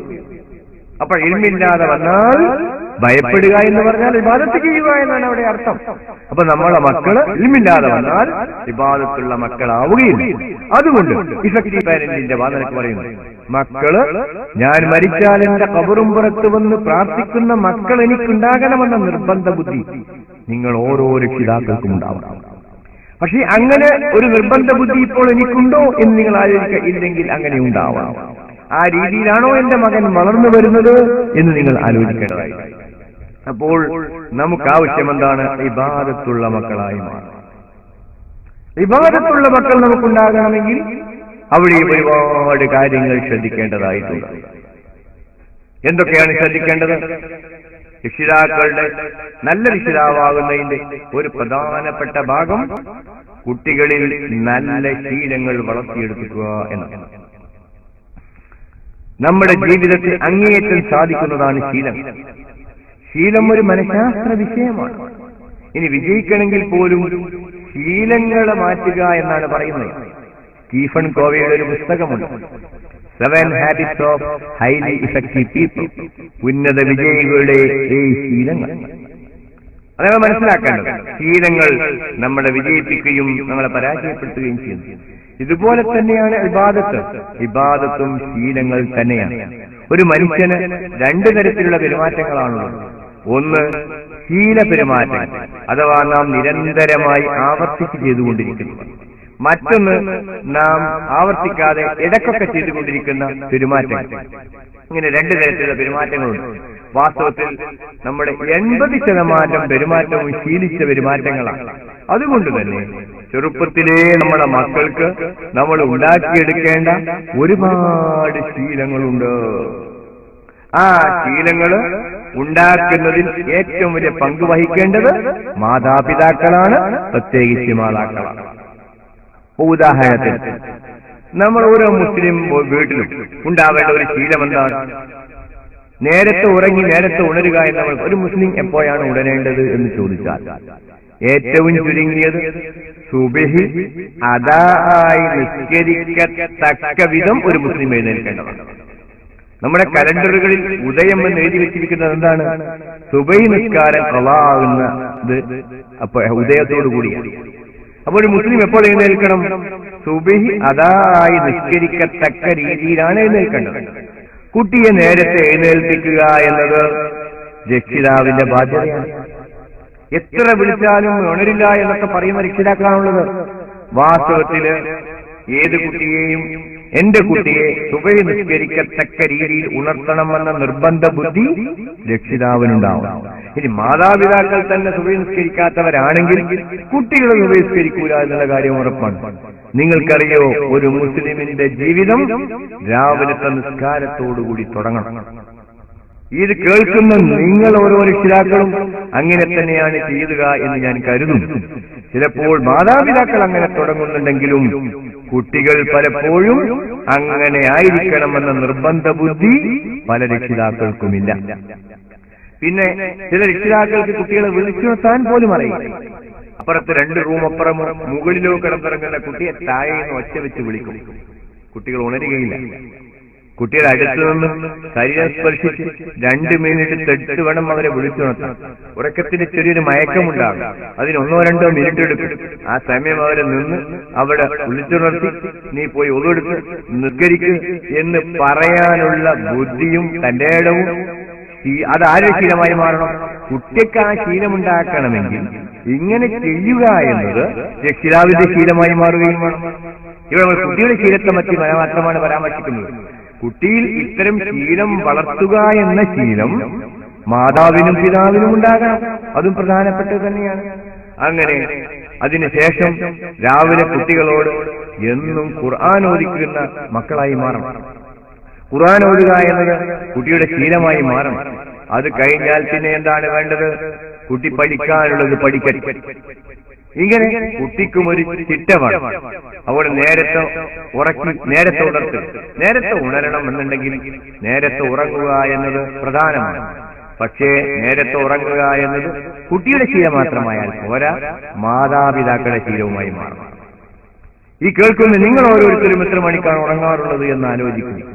എന്റെ കണക്ക് പ്രകാരം ഏറ്റവും ചുരുങ്ങിയത് ഒരു 10 മണിക്കെങ്കിലും ഓരോ മുസ്ലിമും ഉറങ്ങിയിരിക്കണം. അല്ലാതെ എന്നാൽ ചുരുങ്ങിയത് 7 മണിക്കൂർ ഉറക്കം കിട്ടണമെങ്കിൽ അത് വേണ്ടി വരും. പക്ഷേ എന്റെ ഈ സംസാരം കേൾക്കുന്ന നിങ്ങൾ ഓരോരുത്തരും ആലോചിക്കുക, നിങ്ങൾ ഓരോരുത്തരും എത്ര മണിക്കാണ് കിടന്നുറങ്ങാറുള്ളത്? നേരം വൈകി ഉറങ്ങിയാൽ നേരം വൈകി മാത്രമേ ഉണരാൻ കഴിയുകയുള്ളൂ. അതുകൊണ്ട് കുട്ടികൾക്ക് ആ ശീലം ഉണ്ടാകണമെന്ന് ആഗ്രഹിക്കുന്ന രക്ഷിതാക്കൾ ആദ്യം നേരത്തെ ഉറങ്ങി നേരത്തെ ഉണരുക എന്ന സംവിധാനത്തെപ്പറ്റി ചിന്തിക്കേണ്ടിയിരിക്കുന്നു എന്നാണ് ഞാൻ പറയുന്നത്. അതാണ് ഇഫക്റ്റീവ് പാരന്റിംഗ്. പഠിക്കണം. അവൻ ഉണരില്ല എന്ന് പറയും. അവൻ എന്തുകൊണ്ടാണ് ഉണരാത്തത്? പിന്നെ ഉണരുന്നില്ല എങ്കിൽ ഓരോ കുട്ടിക്കും ഒരു അലാം വാങ്ങിക്കൊടുക്കാവുന്നതാണ്. അലാം വെച്ചിട്ട് ആ അലാം മുട്ടുന്ന സമയത്ത് ആ കുട്ടി ഉണരുക എന്ന് അവന്റെ ശീലമാണ്. പിന്നെ ഒരു കാര്യം മനസ്സിലാക്കേണ്ടത്, ഉണരുന്നതിന്റെ ഒരു മനഃശാസ്ത്രം. പലപ്പോഴും നാം ഉറങ്ങുമ്പോൾ ഉണരുമ്പോൾ ഉണരട്ടെ എന്ന് കരുതിയാണ് ഉറങ്ങുന്നത്. ആ ഉറക്കമുണ്ടായാൽ ഉണരുകയും അതേ സ്ഥാനത്ത് ഉറങ്ങുന്ന സമയത്ത് എനിക്ക് ഇത്ര മണിക്ക് ഉണരണമെന്ന നിർബന്ധ ബുദ്ധി മനസ്സിൽ വെച്ച് ഉറങ്ങി നോക്കുന്നു, എഴുന്നേൽക്കുന്നതാണ്. ഇത് ഏറ്റവും വലിയ ഉദാഹരണം ഞാൻ നിങ്ങൾക്ക് പറഞ്ഞു തരാം. നമ്മളെ കുട്ടികൾ ചിലപ്പോൾ ടൂറിന് പോകാറുണ്ട്, സ്കൂളിൽ നിന്ന് കൊണ്ടുപോകാറുണ്ട്. അന്ന് നിങ്ങൾ നോക്കുക, കുട്ടി ആരും വിളിച്ചെടുത്താതെ തന്നെ സ്വയം ഉണരുന്നതായി കാണും. അതെന്തുകൊണ്ടാണത്? എനിക്ക് ടൂറിന് പോകണമെങ്കിൽ 4 മണിക്ക് ഉണർന്നേ പറ്റൂ എന്ന് കരുതി ഉറങ്ങുന്ന കുട്ടി നേരത്തെ ഉണരും, വേണേ ഉമ്മയെ കുട്ടി ഉൾപ്പെടുത്തുകയും ചെയ്യും. ഈ ഒരു ബോധത്തോടുകൂടി കുട്ടിയെ ഉറക്കുക. ഒരു അലാം ക്ലോക്ക് കുട്ടിക്ക് വാങ്ങിക്കൊടുക്കുക തന്നെ വേണം. ഇതുപോലെ തന്നെ ഇഫക്റ്റീവ് പാരന്റിങ്ങിന്റെ ഭാഗമായി വീട്ടിലുള്ള ഓരോരുത്തർക്കും ഓരോ ഖുർആൻ ഉണ്ടായിരിക്കും. എല്ലാവർക്കും പൊതുവെ ഖുർആൻ ഉണ്ടായാൽ ഒരു മുസ്തഫ് ഓരോ കുട്ടിക്കും ഉണ്ടാവും. ആ കുട്ടിയുടെ മുസ്തഫിനോടുള്ള കടമ ആ കുട്ടി സ്വയം നിർവഹിക്കും. ചുരുക്കത്തിൽ രാവിലെ സുബഹി നിസ്കരിച്ച് ഓതി പ്രാർത്ഥിച്ചു തുടങ്ങുന്ന ഒരവസ്ഥ. ഇതുപോലെ തന്നെ കുട്ടികളെ നാം പരിശീലിപ്പിക്കേണ്ട ഒന്നാണ് ദുആ ഇറക്കുക, പ്രാർത്ഥിക്കുക എന്നത്. കുട്ടിയോട് ചോദിക്കന്നെ വേണം, മോനെ നീ ഉമ്മക്ക് വേണ്ടി ദുആ, നീ ബാപ്പയ്ക്ക് വേണ്ടി ദുആ, നീ മറ്റുള്ളവർക്ക് വേണ്ടി ദുആ. പക്ഷെ ഇതൊക്കെ ചോദിക്കുക എന്ന് തന്നെ ചില ആളുകൾക്ക് ലജ്ജയാണ്. പലപ്പോഴും രക്ഷിതാക്കൾ എന്താ ചെയ്യുന്ന അറിയാം നിങ്ങൾക്ക്? കുട്ടിയുടെ സ്വഭാവ ദോഷം ഉണ്ടെങ്കിൽ ഒക്കെ മദ്രസയിലെ ഉസ്താദിനെ ഒന്ന് ഉപദേശിക്കണം കേട്ടോ എന്ന് പറയുകയാണ്. സ്വയം ഉപദേശിക്കാനുള്ള തന്റെ ഇടം പോലും രക്ഷിതാക്കൾക്കില്ല. ഒരു നല്ല രക്ഷിതാവാകുന്നതിന്റെ ഭാഗമായിട്ട് പറയേണ്ടത് തന്റെ ഇടത്തോടെ പറയാനുള്ള കഴിവ് പ്രത്യേകമായി മാതാവിനും പിതാവിനും ഉണ്ടാകണം, പ്രത്യേകിച്ച് മാതാക്കൾക്കുണ്ടാകണം. ഇന്ന് പലരും പിതാക്കന്മാര് ഗൾഫിലാണ്, മാതാക്കന്മാർക്ക് കൂടുതൽ ട്രെയിനിങ് ആവശ്യമുണ്ട്. മാതാവിന്റെയും പിതാവിന്റെയും റോളിൽ പലപ്പോഴും വരുന്നത് മാതാവ് തന്നെയാണ്. അതുകൊണ്ട് തന്നെ കുട്ടികളുടെ സ്വഭാവത്തെ സ്വാധീനിക്കുന്ന രീതിയും വളർത്തേണ്ട രീതിയും ശീലമുണ്ടാക്കേണ്ട രീതിയും ഒക്കെ തന്നെ നമ്മൾ അറിയുകയും അതനുസരിച്ച് കുട്ടികളെ ശീലിപ്പിക്കുകയും. അപ്പൊ നമ്മള് ശീലത്തെ കുറിച്ച് പറയുമ്പോൾ രക്ഷിതാക്കൾ ആദ്യം തന്നെ വിലയിരുത്തേണ്ടത് എന്താണ്? എന്റെ ശീലം എങ്ങനെയുണ്ട് എന്ന് വിലയിരുത്തണം. എന്റെ ശീലം എങ്ങനെയുണ്ട് എന്ന് വിലയിരുത്തണം. നമ്മൾ ശീലങ്ങൾ തന്നെ നമ്മൾ വിലയിരുത്തി നോക്കുക. ഓരോരുത്തർക്കും നല്ല ശീലങ്ങളുണ്ട്, മോശപ്പെട്ട ശീലങ്ങളുണ്ട്. 2 ശീലങ്ങളുമുണ്ട്. അപ്പൊ മോശപ്പെട്ട ശീലങ്ങൾ നമ്മൾ തന്നെ മാറ്റുക എന്ന്. ഇതുപോലെ തന്നെയാണ് പലപ്പോഴും കുട്ടികളിൽ കണ്ടുവരുന്ന ഒരു ദോഷ പ്രവണതയാണ് കളവ് പറയുക എന്ന്. വാസ്തവത്തിൽ ഈ കളവ് പഠിപ്പിക്കുന്നതിൽ ചിലപ്പോഴൊക്കെ നമ്മളെ മാതാപിതാക്കൾ തന്നെ പങ്കുവഹിക്കാറുണ്ട്. പ്രത്യേകിച്ച് ഇക്കാലത്ത് കളവ് പറയുക എന്നത് ആളുകൾക്ക് വലിയ ബുദ്ധിമുട്ടുള്ള കാര്യമൊന്നുമല്ല, എങ്ങനെയും പറയാമെന്നൊരു ധാരണയാണ്. വാസ്തവത്തിൽ കളവ് പറയുക എന്നത് ഒരു നിരോധിക്കപ്പെട്ട കാര്യമാണ്, ഹറാമാണ് എന്ന് എത്ര മുസ്ലിമിന് ബോധമുണ്ട്? നമ്മൾ ഓരോരുത്തരും ആലോചിക്കും. കളവ് പറയുക എന്നത് ആളുകൾക്ക് ഇന്ന് ഒരു പ്രശ്നമേ അല്ല. വാസ്തവത്തില് മുനാഫിക്കിന്റെ ലക്ഷണമായി പറഞ്ഞിരിക്കുന്നതാണ്. ആയത്തിൽ മുനാഫിക്ക് സലാസൻ ഇദാ കദിബ വഇദൂതു മിൻ ഖാന വഇദാ വഅദ അഖലഫ. മുനാഫിക്കിന്റെ 3 ലക്ഷണങ്ങളിൽ ഒന്ന് കളവ് പറയുക. വാസ്തവത്തില് ഈ മുനാഫിക്കിന്റെ 3 ലക്ഷണം ഈ ലോകത്ത് നിന്ന് ഒഴിവായാൽ ഈ ലോകം തന്നെ നന്നാവും.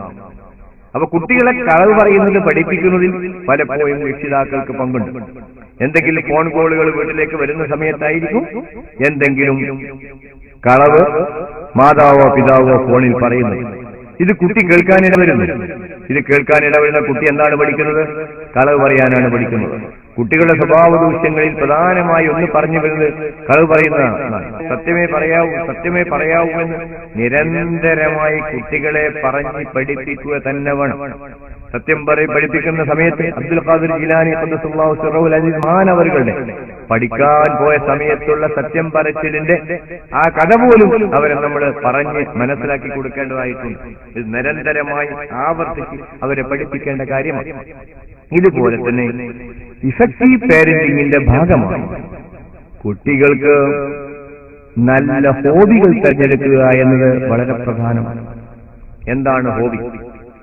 സമയം കളയാൻ വേണ്ടി, സമയം സന്തോഷകരമാക്കാൻ വേണ്ടി, ഒഴിവുള്ള സമയം സന്തോഷകരമാക്കാൻ വേണ്ടി നാം ഏർപ്പെടുന്ന പ്രവൃത്തിയാണ് ഹോബി. അല്ലെങ്കിൽ എന്തെങ്കിലും അനാവശ്യമായ ഹറാമായ ഹോബികൾ കുട്ടികൾ പഠിക്കാൻ ഇടവരും. എന്തൊക്കെയാവാം കുട്ടികളുടെ ഹോബി? ഗാർഡനിങ്, അടുക്കളത്തോട്ടം, ഇതൊക്കെ കുട്ടികൾക്ക് നല്ല ഹോബിയാണ്. ഒരടുക്കളത്തോട്ടമുണ്ടാകാം, ഒരു പൂന്തോട്ടമാണ്. അത്തരത്തിലുള്ള ഹോബികളാണ് കുട്ടികൾക്ക് പ്രധാനമായും കൊടുക്കേണ്ടത്. ഇന്ന് മിക്കപ്പോഴും എന്താണ് സംഭവിക്കുന്നത്?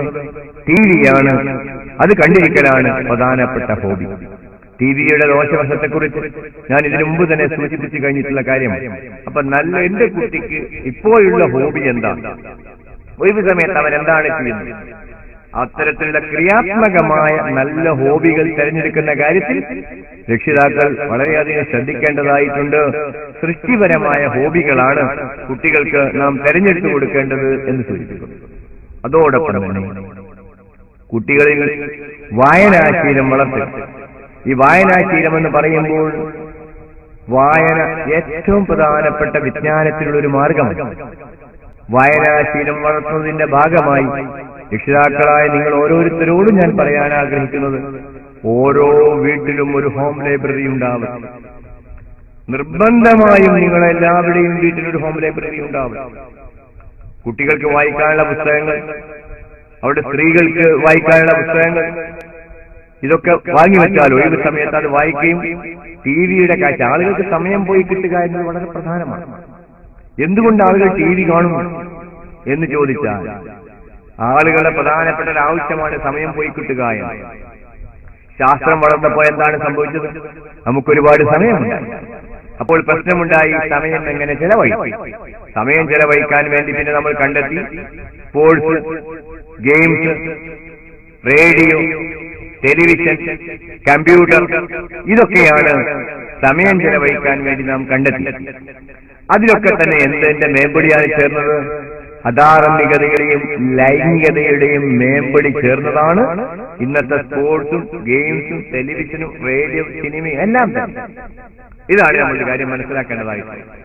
അപ്പോൾ ഞാൻ പറഞ്ഞു വന്നത്, ഓരോ വീട്ടിലും ഒരു ഹോം ലൈബ്രറി, അവിടെ ബാലസാഹിത്യം, കുട്ടികൾക്ക് വായിക്കാൻ പറ്റിയ പുസ്തകങ്ങൾ ധാരാളം ഉണ്ടായിരിക്കണം. കുട്ടികൾക്ക് ബാലമാസികകൾ വാങ്ങിക്കൊടുക്കുന്നത് വളരെ നല്ലതാണ്. ദിനപത്രങ്ങളിൽ ധാരാളമായിട്ട് കുട്ടികൾക്ക് തന്നെ ഇപ്പോൾ പങ്ക്തി തുടങ്ങിയിട്ടുണ്ട്. മിക്കവാറും എല്ലാ പത്രങ്ങളും നല്ല മാസികകൾ കുട്ടികൾക്ക് വാങ്ങിക്കൊടുക്കുക എന്നത് വളരെ പ്രധാനമാണ്. ഈ വായന കൊണ്ടുള്ള ഗുണം കഴിച്ചാല്, ഒന്ന്, കുട്ടികളെ വിജ്ഞാനം വർദ്ധിക്കുന്നതോടൊപ്പം ഭാഷയിൽ അത്ഭുതകരമായ വികസനമുണ്ടാകും. ഇത് പലപ്പോഴും നാം മനസ്സിലാക്കാത്ത, അതേ സ്ഥാനത്ത് ഉപകാരപ്പെടുന്ന കുട്ടികൾക്ക് ആവശ്യമായ പുസ്തകങ്ങൾ നാം സെലക്ട് ചെയ്ത് കൊടുക്കണം. കുട്ടികൾ വളരുന്നതനുസരിച്ച് എന്തെങ്കിലും വായിച്ചോട്ടെ എന്ന് കരുതുന്നത് തെറ്റാണ്. അപ്പോൾ ഞാൻ ഉണർത്തി വന്നത് വായനാശീലം അതോടൊപ്പം തന്നെ കുട്ടിക്ക് ഉണ്ടാക്കണം എന്ന് പറഞ്ഞാൽ പോരാ, എന്റെ സംസാരം കേട്ടുകൊണ്ടിരിക്കുന്ന നിങ്ങൾക്ക് വായനാശീലമുണ്ടോ എന്ന് പരിശോധിച്ചു. ഭൂരിഭാഗം രക്ഷിതാക്കൾക്കും ഇന്ന് വായനാശീലമില്ല. വായന എന്തിനാണ്? വായനയിലൂടെ വിജ്ഞാനം അത്ഭുതകരമായി വർദ്ധിപ്പിക്കാം, അത്ഭുതകരമായി വർദ്ധിപ്പിക്കാം. പക്ഷെ എത്ര പേർക്ക് ഇതറിയാം? എനിക്ക് വായിക്കാൻ കഴിയുന്നില്ല എന്ന പരാതിയാണ് നിങ്ങൾക്കുള്ളത്. ഇവിടെ നിങ്ങളുടെ ശീലം, നിങ്ങൾക്ക് വായിക്കാതിരിക്കുക എന്ന ശീലത്തിൽ നിന്ന് വായിക്കുക എന്ന ശീലത്തിലേക്ക് നാം വരണം. കമ്പ്യൂട്ടർ മിക്കവാറും വീട്ടിലൊക്കെ എത്തിയിട്ടുണ്ട്. പക്ഷേ കമ്പ്യൂട്ടറിൽ കുട്ടികളെ അഡിക്റ്റ് ആയി വരുന്നു എന്നുള്ളതാണ് കമ്പ്യൂട്ടറിൽ കണ്ടുവരുന്ന ഒരു പ്രത്യേകത. പഠിക്കേണ്ട സമയം പലപ്പോഴും കുട്ടികൾ കമ്പ്യൂട്ടറിന് മുന്നിൽ ഇരുന്നു പോകുന്നു എന്നത് ഏറ്റവും വലിയൊരു പ്രശ്നമാണ്. അവിടെ നിങ്ങൾ നിയന്ത്രണം ഏർപ്പെടുത്തേണ്ടതായിട്ടുണ്ട്. ഏത് കാര്യം നടപ്പിലാക്കണമെങ്കിലും ചെയ്യേണ്ട ചില കാര്യങ്ങൾ വിവരം കിട്ടിയത് കൊണ്ട് മാത്രം നടപ്പിലാക്കും. ഉദാഹരണത്തിന് ഞാൻ പറഞ്ഞു ഹോം ലൈബ്രറി വേണം. പക്ഷേ നിങ്ങൾ ഹോം ലൈബ്രറി ഉണ്ടാക്കുമോ? അവിടെയാണ് പ്രശ്നം. ഇവിടെ ഏത് കാര്യവും നടപ്പിലാക്കുന്നതിന്റെ ഒരു 5 ഘട്ടങ്ങളെ കുറിച്ച് ഞാനൊന്ന് പരാമർശിക്കും. ആദ്യത്തെ ഘട്ടം നമ്മളുടെ വിവരമില്ലാ ഘട്ടമാണ്. ഒരു കാര്യം ഒരാൾക്ക് വിവരമില്ല എങ്കിൽ അയാൾ ചെയ്യില്ല എന്ന കാര്യം ഉറപ്പാണ്. അപ്പോൾ വിവരമില്ല ഘട്ടം ഒന്നാണ്. രണ്ടാമത്തേത് വിവരഘട്ടം, ഇൻഫർമേഷൻ സ്റ്റേറ്റ്. വിവരം കിട്ടി നമുക്ക്, പക്ഷേ വിവരം കിട്ടി എന്നതുകൊണ്ടും കാര്യമായി ചെയ്തുകൊള്ളണമെന്നില്ല.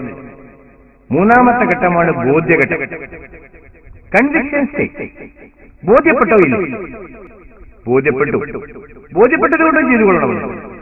ബോധ്യപ്പെട്ട് കഴിഞ്ഞാൽ നാലാമത്തെ ഘട്ടം ഡിസിഷൻ സ്റ്റേറ്റ്, തീരുമാനഘട്ടമാണ്. അത് സംബന്ധമായ തീരുമാനം നിങ്ങൾ എടുക്കണം. അഞ്ചാമത്തത് ആക്ഷൻ സ്റ്റേറ്റ്, കർമ്മഘട്ടം. ഇപ്പൊ ഇവിടെ തന്നെ എടുത്തോളൂ.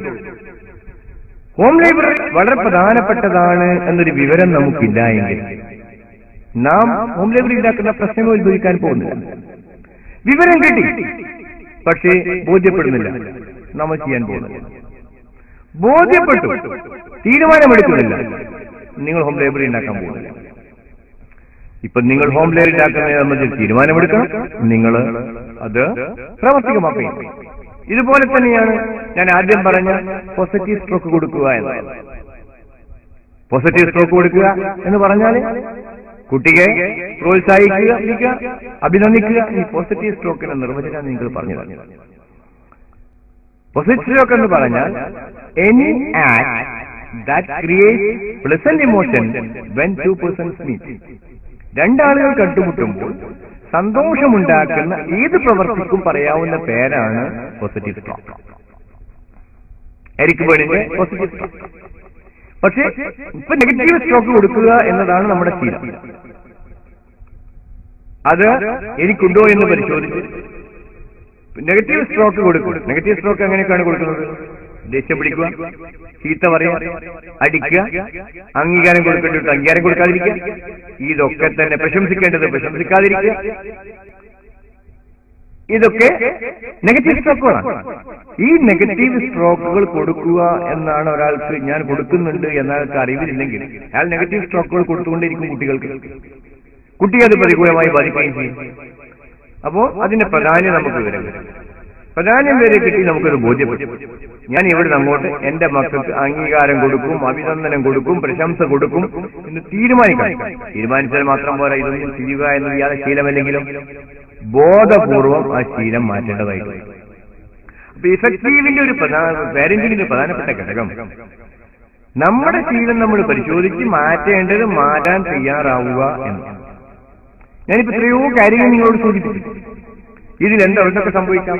ഇതിൽ ചില കാര്യങ്ങളിലൊക്കെ ചില രക്ഷിതാക്കൾ അറിവില്ലായ്മയുടെ ഘട്ടത്തിലായിരിക്കും. അറിവ് കിട്ടി, ചില രക്ഷിതാക്കൾക്ക് ചില കാര്യങ്ങൾ ബോധ്യപ്പെട്ടില്ല എന്ന്. ബോധ്യപ്പെട്ടാൽ നടപ്പിലാക്കുന്ന പ്രശ്നം ഉത്ഭവിക്കുന്നില്ല. ചില രക്ഷിതാക്കൾ ബോധ്യപ്പെട്ടു, പക്ഷെ സാറേ എനിക്കത് നടക്കില്ല എന്നാണ് അവർ പറയുന്നത്. അവര് മാറാൻ തയ്യാറില്ല. ഇനി കേട്ടോളൂ, മാറ്റമില്ലാതെ പുരോഗതി സാധ്യമല്ല. No progress is possible without change. മാറ്റമില്ലാതെ പുരോഗതി സാധ്യമല്ല. അതുകൊണ്ടാ മാറാം. വിവരം കിട്ടിയത് കൊണ്ട് മാത്രം. ഞാൻ ഉദാഹരണത്തിന് സാധാരണ പറയുന്ന ഒരു കാര്യം പറയാം. മീനും മോരും ഒന്നിച്ച് കഴിക്കൽ വിരുദ്ധാഹാരമാണ്. ആയുർവേദം ഈ കാര്യത്തിൽ വളരെ ശക്തിയായി പറയുന്നുണ്ട്, റോങ് ഫുഡ് കോമ്പിനേഷൻ. പക്ഷേ എന്റെ ഈ പ്രസംഗം കേട്ട നിങ്ങൾക്ക് എല്ലാവരും വിവരം കിട്ടും. പക്ഷേ നിങ്ങളിത് ഒരു തീരുമാനം എടുക്കുന്നുണ്ടോ? ഇന്നു മുതൽ മീനും മോരും ഞാൻ ഒന്നിച്ച് കഴിക്കില്ല എന്ന് ഒരു തീരുമാനം നിങ്ങൾ എടുക്കാത്തിടത്തോളം കാലം ഈ വിവരം കൊണ്ട് എന്ത് കാര്യം നിങ്ങൾക്കുള്ളത്? അപ്പൊ ഇഫക്റ്റീവ് പാരന്റിംഗിൽ ഞാൻ കുറെ കാര്യങ്ങൾ ഞാൻ നിങ്ങളോട് പറയും. പക്ഷെ ഇത് സംബന്ധമായി മാറ്റേണ്ടവ മാറ്റാൻ നിങ്ങൾ തയ്യാറില്ല എങ്കിൽ ഈ വിവരം കൊണ്ട് നമുക്ക് കാര്യമൊന്നും കിട്ടാൻ പോകുന്നില്ല. വ്യക്തിത്വ വികസന സിദ്ധാന്തത്തിലെ ഒരു പ്രധാനപ്പെട്ട തത്വമാണ് knowing is not doing, doing is doing. അറിയാൻ ചെയ്യൽ, ചെയ്യാണ് ചെയ്യൽ. അപ്പൊ ചെയ്യാൻ നമ്മൾ തയ്യാറാവണമെങ്കിൽ, നമ്മൾ ചെയ്യാൻ തയ്യാറാവണമെങ്കിൽ മാറ്റം വേണ്ടി വരും. മാറ്റം ഇഫക്റ്റീവ് പാരന്റിംഗ് പഠിക്കേണ്ട കാര്യങ്ങൾ നിങ്ങൾ മാറാൻ തയ്യാറാവും. എന്തൊക്കെയാണ് മാറേണ്ടത്? ഒന്ന്, മനോഭാവം തന്നെ. രണ്ട്, നമ്മളെ ധാരണകൾ.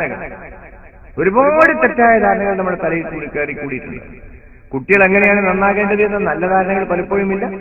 ചില കുട്ടികൾ കേടുവരാൻ ആവശ്യമായ പ്രവൃത്തി ചെയ്താൽ നന്നാകുമെന്ന് തിരിച്ചിരിക്കുകയും ചെയ്തിട്ടുണ്ട്. പിന്നെയോ നമ്മുടെ പ്രാധാന്യം. നല്ല രക്ഷിതാവാൻ പഠിക്കുക എന്നത് നിങ്ങൾക്ക് പ്രധാനപ്പെട്ടതാണോ? നിങ്ങളാ തീരുമാനിക്കേണ്ടത്. അപ്പൊ ഇങ്ങനെ ഒരു വിഷയമുണ്ട് എന്ന് തന്നെ പല രക്ഷിതാവിനും അറിഞ്ഞുകൂടാ.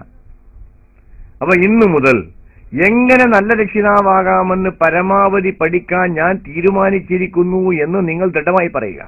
അപ്പൊ ഈ 5 ഘട്ടങ്ങളിലൂടെ കടന്നു പോകുന്നു നമ്മുടെ ഓരോ തീരുമാനം. ഇതുപോലെ തന്നെയാണ് പല രക്ഷിതാക്കളും പലപ്പോഴും പറയുന്നതാണ് മക്കൾ അനുസരിക്കുന്നില്ല എന്നതാണ്. ഇസ്ലാമിക് ഇഫക്റ്റീവ് പാരന്റിംഗിന്റെ ഒരു ഭാഗമെന്ന നിലക്ക് മക്കൾ അനുസരിക്കുന്നവരായി കിട്ടുക എന്നത് നമ്മുടെ ആവശ്യമാണ്. അല്ലെങ്കിൽ മക്കൾ അങ്ങേയറ്റത്തെ വികൃതിയാണ്. മനഃശാസ്ത്രജ്ഞന്മാർ പറയുന്നത് കുട്ടിക്ക് കിട്ടേണ്ട അംഗീകാരവും സ്നേഹവും കിട്ടാത്ത കാരണത്താലാണ് കുട്ടികള് വികൃതിയും അനുസരണമില്ലാത്തവരായി മാറുന്നത് എന്നാണ്. ഇത് ഞാൻ ആദ്യം സൂചിപ്പിച്ച കുട്ടികൾ എന്ത് പിഴച്ചു എന്ന പുസ്തകം വായിച്ചാൽ നിങ്ങൾക്ക് ബോധ്യപ്പെടും. കുട്ടികൾ എന്ത് പിഴച്ചു എന്ന ചോദ്യത്തിന് മറുപടി എന്താ അറിയാം നിങ്ങൾക്ക്? പിഴച്ചത് രക്ഷിതാക്കളും അധ്യാപകരുമാണ്. ഇക്കൂട്ടത്തിൽ ഞാൻ മറ്റൊരു തെറ്റിദ്ധാരണ കൂടെ തിരുത്തട്ടെ. അധ്യാപകർ എന്നോട് ക്ഷമിക്കുക. നമ്മുടെ അധ്യാപകര് കുട്ടികളെ എങ്ങനെ നന്നാക്കാമെന്ന് അങ്ങേയറ്റം പരിശീലനം ലഭിച്ചവരാണ് എന്നൊരു തെറ്റിദ്ധാരണ പല രക്ഷിതാക്കൾക്കുമുണ്ട്. 10 മാസത്തെ BEd ഇതൊക്കെ അത്ര വിശദമായൊന്നും പഠിക്കുന്നില്ല എന്ന് നിങ്ങൾ അറിയുന്നത് നന്നായിരിക്കും. ഒരുപാട് കാര്യങ്ങൾ നമ്മുടെ TTCയും BEdും ഒക്കെ ഉള്ള അധ്യാപകർ പഠിക്കേണ്ടതാണ്. പ്രത്യേകിച്ച് transaction analysis, NLP, counselling, child psychology, ഇതൊക്കെ വളരെ വിപുലമായി നമ്മുടെ BEdന്റെയും TTCയുടെയും പ്രീ പ്രൈമറി ടീച്ചേഴ്സ് ട്രെയിനിങ്ങിൽ ഉൾപ്പെടുത്തേണ്ടതാണ്. BEdന്റെയും TTCയുടെയും ഒരു പേപ്പറെങ്കിലും, ഒരു വിഷയമെങ്കിലും എങ്ങനെ നല്ല രക്ഷിതാവാകണം എന്നതായിരിക്കണം. എന്നിട്ട് എങ്ങനെ നല്ല രക്ഷിതാവാകണമെന്ന ക്ലാസ് എടുക്കാനുള്ള കഴിവ് ഓരോ അധ്യാപകനും ഉണ്ടാവുക എന്നതും ഇഫക്റ്റീവ് പാരന്റിങ്ങിന്റെ ഒരു ഭാഗമായിട്ട് ഞാൻ ഇവിടെ പറയാൻ ആഗ്രഹിക്കുന്നു. അപ്പോൾ മക്കൾ വികൃതിയായി പോകുന്നെങ്കിൽ അതിന്റെ കാരണം എന്താ അറിയാം നിങ്ങൾക്ക്? അതിന്റെ പ്രധാനപ്പെട്ട ഒരു കാരണം കുട്ടിക്ക് അൺകണ്ടീഷണൽ ലവ്, അവന് സ്നേഹവും അംഗീകാരവും ലഭിച്ചില്ല എന്നതാണ്. കുട്ടികൾക്ക് അംഗീകാരം കിട്ടുക എന്ന് വളരെ പ്രധാനമാണ്. അങ്ങനത്തെ കുട്ടികളെ നിങ്ങൾക്ക് നന്നാക്കണമെന്നുണ്ടെങ്കിൽ കുട്ടിയോട് നിങ്ങൾ ശരീരസ്പർശനം കൂട്ടുക. കുട്ടി ചെയ്യുന്ന നല്ല പ്രവൃത്തി എന്തെങ്കിലും എന്തെങ്കിലും വല്ല ഉണ്ട് എന്ന കാര്യം ഉറപ്പാണ്. ഞാൻ പലപ്പോഴും പറയാറുണ്ട്, കള്ളന് പോലും നല്ല ചിന്തയുണ്ട്. ഒരു കള്ളനോട് ചോദിച്ചു, നിങ്ങൾ എന്തിനാണ് മോഷ്ടിക്കാൻ പോകുന്നത്? ഞാൻ കുട്ടികളെ പോറ്റാൻ വേണ്ടിയാണെന്നാണ് പറഞ്ഞത്. മോഷ്ടിക്കുക എന്നത് തെറ്റാണെങ്കിലും കുട്ടികളെ പോറ്റുക എന്നത് കള്ളന്റെ ചിന്താഗതി നല്ലതല്ലേ? അപ്പൊ ആരിലും നല്ല പെരുമാറ്റവും ചിന്താഗതിയും ഉണ്ട്. നമ്മളെ കുട്ടി എന്തെങ്കിലും ചെറിയ നല്ല കാര്യം ചെയ്യുമ്പോഴും നന്നായിട്ടുണ്ട്, അതിനെ അഭിനന്ദിക്കുക. ഇത് നമ്മൾ ചെയ്യേണ്ടതാണ്. അങ്ങനെ ചെയ്യുമ്പോൾ അംഗീകാരവും സ്നേഹം കൊടുക്കുമ്പോൾ കുട്ടികളുടെ സ്വഭാവം അത്ഭുതകരമായി മാറുന്നതാണ്. അത്ഭുതകരമായി മാറും. ദേഷ്യം പിടിച്ചിട്ടും ചീത്തറിഞ്ഞിട്ടും തച്ചിട്ടും കുട്ടികളുടെ സ്വഭാവം മാറ്റാൻ കഴിയില്ല. സ്നേഹത്തോടെ ആവർത്തിച്ച് പറയുക. സ്നേഹത്തോടെ ആവർത്തിച്ച് പറയണമെങ്കിൽ എന്ത് വേണ്ടി വരും? ക്ഷമ വേണ്ടി വരും. ക്ഷമയ്ക്ക് ഞാൻ പറയുന്ന ഒരു നിർവചനമുണ്ട്. അതെന്താണ് നിങ്ങൾക്ക്? മറ്റുള്ളവരെ ഉപദേശിക്കാൻ വളരെ സൗകര്യമുള്ളതും സ്വയം നടപ്പിലാക്കാൻ വളരെ പ്രയാസമുള്ളതും. അതാണ് ക്ഷമ. അപ്പം ക്ഷമയുണ്ടെങ്കിൽ ആവർത്തിച്ച് ഒരു കുട്ടി ഒരു മോശം പെരുമാറിയാൽ ആ പെരുമാറ്റത്തിന്റെ ദോഷവശങ്ങളും അത് മാറ്റിയാൽ അവന് കിട്ടാവുന്ന ഗുണങ്ങളും അവനെ ബോധ്യപ്പെടുത്തുക എന്നതാണ് ഏറ്റവും പ്രധാനപ്പെട്ടത്. അത് നിങ്ങൾ മനസ്സിലാക്കേണ്ടത്. അതിന് കൗൺസിലിംഗിന്റെ സിദ്ധാന്തങ്ങൾ ഓരോ രക്ഷിതാവും പഠിക്കണം. ഇഫക്റ്റീവ് പാരന്റിംഗിൽ പഠിക്കാനുള്ള മറ്റൊന്നതാണ് എങ്ങനെ ഒരു കൗൺസിലർ ആവണം. കൗൺസിലിംഗ് വളരെ പ്രധാനമാണ്. ഒരു പ്രധാന മനഃശാസ്ത്ര ശാഖയാണ്. ഞാൻ പലപ്പോഴും പറയാറുണ്ട്, നമ്മുടെ അധ്യാപകർക്ക് ഉണ്ടായിരിക്കേണ്ട different roles. Teacher as an educator, teacher as a motivator, teacher as a counsellor, teacher as a model, teacher as a mentor, teacher as a disciplinarian, teacher as a learner എന്ന മാതിരി രക്ഷിതാവിനും ഒരുപാട് റോളുകളുണ്ട്. എന്താണ്? Parent as an educator, parent as a motivator, parent as a counsellor, parent as a disciplinarian, parent as a learner, parent as a model, parent as a philosopher.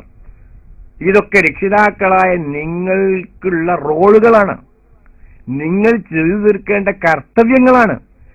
പക്ഷേ ഇതൊക്കെ ആവണം എന്ന അറിവ് നമ്മൾ എത്ര ആളുകൾക്കുണ്ട്? ഇനി അറിഞ്ഞാൽ തന്നെ ആ അറിവ് എനിക്ക് ഉണ്ടാക്കണ്ടേ? കൗൺസിലർ എങ്ങനെയാവണം, എങ്ങനെ മോട്ടിവേറ്റ് ചെയ്യണം എന്ന് നമ്മൾ പഠിക്കണ്ടേ? ഒരു മുസ്ലിം പാരന്റായി ഇസ്ലാമിക ശീലവും ഇബാദത്തുമുള്ള മക്കളായി മാറ്റാൻ ഒരുപാട് കാര്യങ്ങൾ നമ്മൾ പഠിക്കാനുണ്ട് എന്ന വിവരം നിങ്ങൾക്കുണ്ടാവട്ടെ. അതിനൊരു തീരുമാനം നിങ്ങൾ എടുക്കുക. ഞാനൊരു എഫക്റ്റീവ് പാരന്റ് ആവാൻ ആവശ്യമായ പഠനത്തിനും പരിശീലനത്തിനും തയ്യാറാണ് എന്നൊരു തീരുമാനം നിങ്ങൾ എടുക്കുക. അത് നിങ്ങൾ എടുത്തു കഴിഞ്ഞ് അതിന് നിങ്ങൾ സമയം കണ്ടെത്തുകയും പഠിക്കേണ്ട ക്രമത്തിൽ പഠിക്കാൻ തയ്യാറാവുകയും ചെയ്യും. ഇതുപോലെ തന്നെ നമ്മളെ മുസ്ലിങ്ങളായ നമ്മളെ മക്കളിൽ ഉണ്ടാക്കേണ്ട ഏറ്റവും വലിയൊരു ബോധം കാര്യങ്ങൾ മുസ്ലിമായതിലുള്ള അഭിമാന ബോധമാണ് ഉണ്ടാക്കേണ്ടത്. ഇസ്ലാമിലെ ഒന്നാമത്തെ ഖലീഫ അബൂബക്കർ സിദ്ദീഖ് റളിയല്ലാഹു അൻഹു പറഞ്ഞതെന്താണ്? നഹ്നു ഖൗമുൻ അഅസ്സന അല്ലാഹു ബിൽ ഇസ്ലാം. ഇസ്ലാം കൊണ്ട് അല്ലാഹു തആല ഇസ്സത്തും പ്രതാപം നൽകിയവരാണ്. ഇന്ന് മുസ്ലിങ്ങളിൽ കാണുന്ന ഏറ്റവും വലിയൊരു പ്രശ്നം കാര്യങ്ങൾ ഒരു തരം അപകർഷതാബോധം, നമ്മൾ 2ാം നമ്പറാണ്, മോശക്കാരനാണ് എന്ന് മീഡിയയും മറ്റു ചില സമുദായക്കാരും വളരെ ബോധം ഉണ്ടാക്കി തീർക്കുകയും മുസ്ലിങ്ങളായ പലരും നമ്മൾ അത് ഉൾക്കൊള്ളുകയും ചെയ്തിരിക്കുന്നു. പിന്നോക്കാണ് എന്ന് പറഞ്ഞുകൊണ്ടേയിരിക്കുകയാണ്. വാസ്തവത്തിൽ സന്തോഷത്തിന്റെയും ഉന്മേഷത്തിന്റെയും പരലോകത്തെ സ്വർഗത്തിന്റെയും കാര്യത്തിൽ മുസ്ലിംകൾ തന്നെയാണ് മുന്നോക്കക്കാരൻ. പക്ഷെ പിന്നോക്കമാണ് എന്ന് പറഞ്ഞ അപകർഷതാബോധമാണ്. ഇന്ന അക്രമക്കും ഇൻദല്ലാഹി അത്ഖാക്കും, നിങ്ങളിൽ ഏറ്റവും തഖ്വയുള്ളവനാരോ അവനാണ് അല്ലാഹുവിന്റെ അടുത്ത് ഏറ്റവും ഉത്തമൻ എന്നാ പറഞ്ഞിരിക്കുന്നത്. നമ്മുടെ കാര്യമാണ് ബോധ്യപ്പെടുത്തി കൊടുക്കേണ്ടത്. ലോകത്തുള്ള മുഴുവൻ ജനങ്ങളെയും അല്ലാഹു തആല 2ആക്കി തരംതിരിച്ചു. ഖൈറുൽ ബരിയ, ഉത്തമ ജനം, ഷർറുൽ ബരിയ, നികൃഷ്ട ജനം. ആ ഉത്തമ നമ്മളെ മുസ്ലിമാണ്. ഒരു രക്ഷിതാവ് മക്കളോട് നിരന്തരമായി ആവർത്തിച്ച് പറഞ്ഞു കൊടുക്കണം, മക്കളെ നമ്മൾ മുസ്ലിമാണ്, സ്വർഗത്തിലേക്ക് പോകാനുള്ളവരാണ്, ഉത്തമ സമുദായമാണ്. വിശുദ്ധ ഖുർആനിൽ ഖൈറുൽ ബരിയ എന്ന് പറയും. വാസ്തവത്തിൽ ഏറ്റവും വലിയൊരു പ്രശ്നം എന്താണെന്ന് അറിയോ നിങ്ങൾക്ക്? ഇസ്ലാമിക കാര്യങ്ങൾ രക്ഷിതാക്കളോട് പറഞ്ഞ് പഠിപ്പിക്കുന്നില്ല എന്നതാണ്. പഠിപ്പിക്കാൻ പല രക്ഷിതാക്കൾക്കും അറിയില്ല എന്നതാണ്. അപ്പൊ എഫക്റ്റീവ് പാരന്റിംഗ് എന്ന് പറഞ്ഞാൽ ഒന്ന്, ഇത് കുട്ടികളെ പഠിപ്പിക്കാൻ രക്ഷിതാവ് പഠിക്കണം, പ്രത്യേകിച്ച് മാതാവ് പഠിക്കണം. അത് വളരെ പ്രധാനപ്പെട്ടതാണ്. ഇതാണ് നമ്മൾ മനസ്സിലാക്കേണ്ടത്. അപ്പൊ ഞാൻ പറഞ്ഞു വന്നത്, ഞാൻ മുസ്ലിമായതിൽ അഭിമാനിക്കുന്നു എന്ന അഭിമാനബോധം നമ്മളെ മക്കളിൽ ഉണ്ടാക്കി തീർക്കണം. ഇതുപോലെ തന്നെ നമ്മുടെ മക്കൾക്കുണ്ടായിരിക്കേണ്ട ഒരു പ്രത്യേകത എന്താണ്? വലിയവരെയും പണ്ഡിതന്മാരെയും ഒക്കെ ബഹുമാനിക്കുക എന്നത് കുട്ടിയോട് പറഞ്ഞു കൊടുക്കുക വേണം. ഇനി നമ്മൾ ആരെങ്കിലും ഒരു വയസ്സായ ആളോ ആരോ വീട്ടിലേക്ക് വരുന്ന സമയത്ത് കുട്ടി വേണ്ട രീതിയിൽ പെരുമാറുന്നില്ല എങ്കിൽ അവരെ മുന്നിൽ വെച്ചല്ലെങ്കിലും കുട്ടിയെ അത് പറഞ്ഞ് ബോധ്യപ്പെടുത്തി കൊടുക്കണം.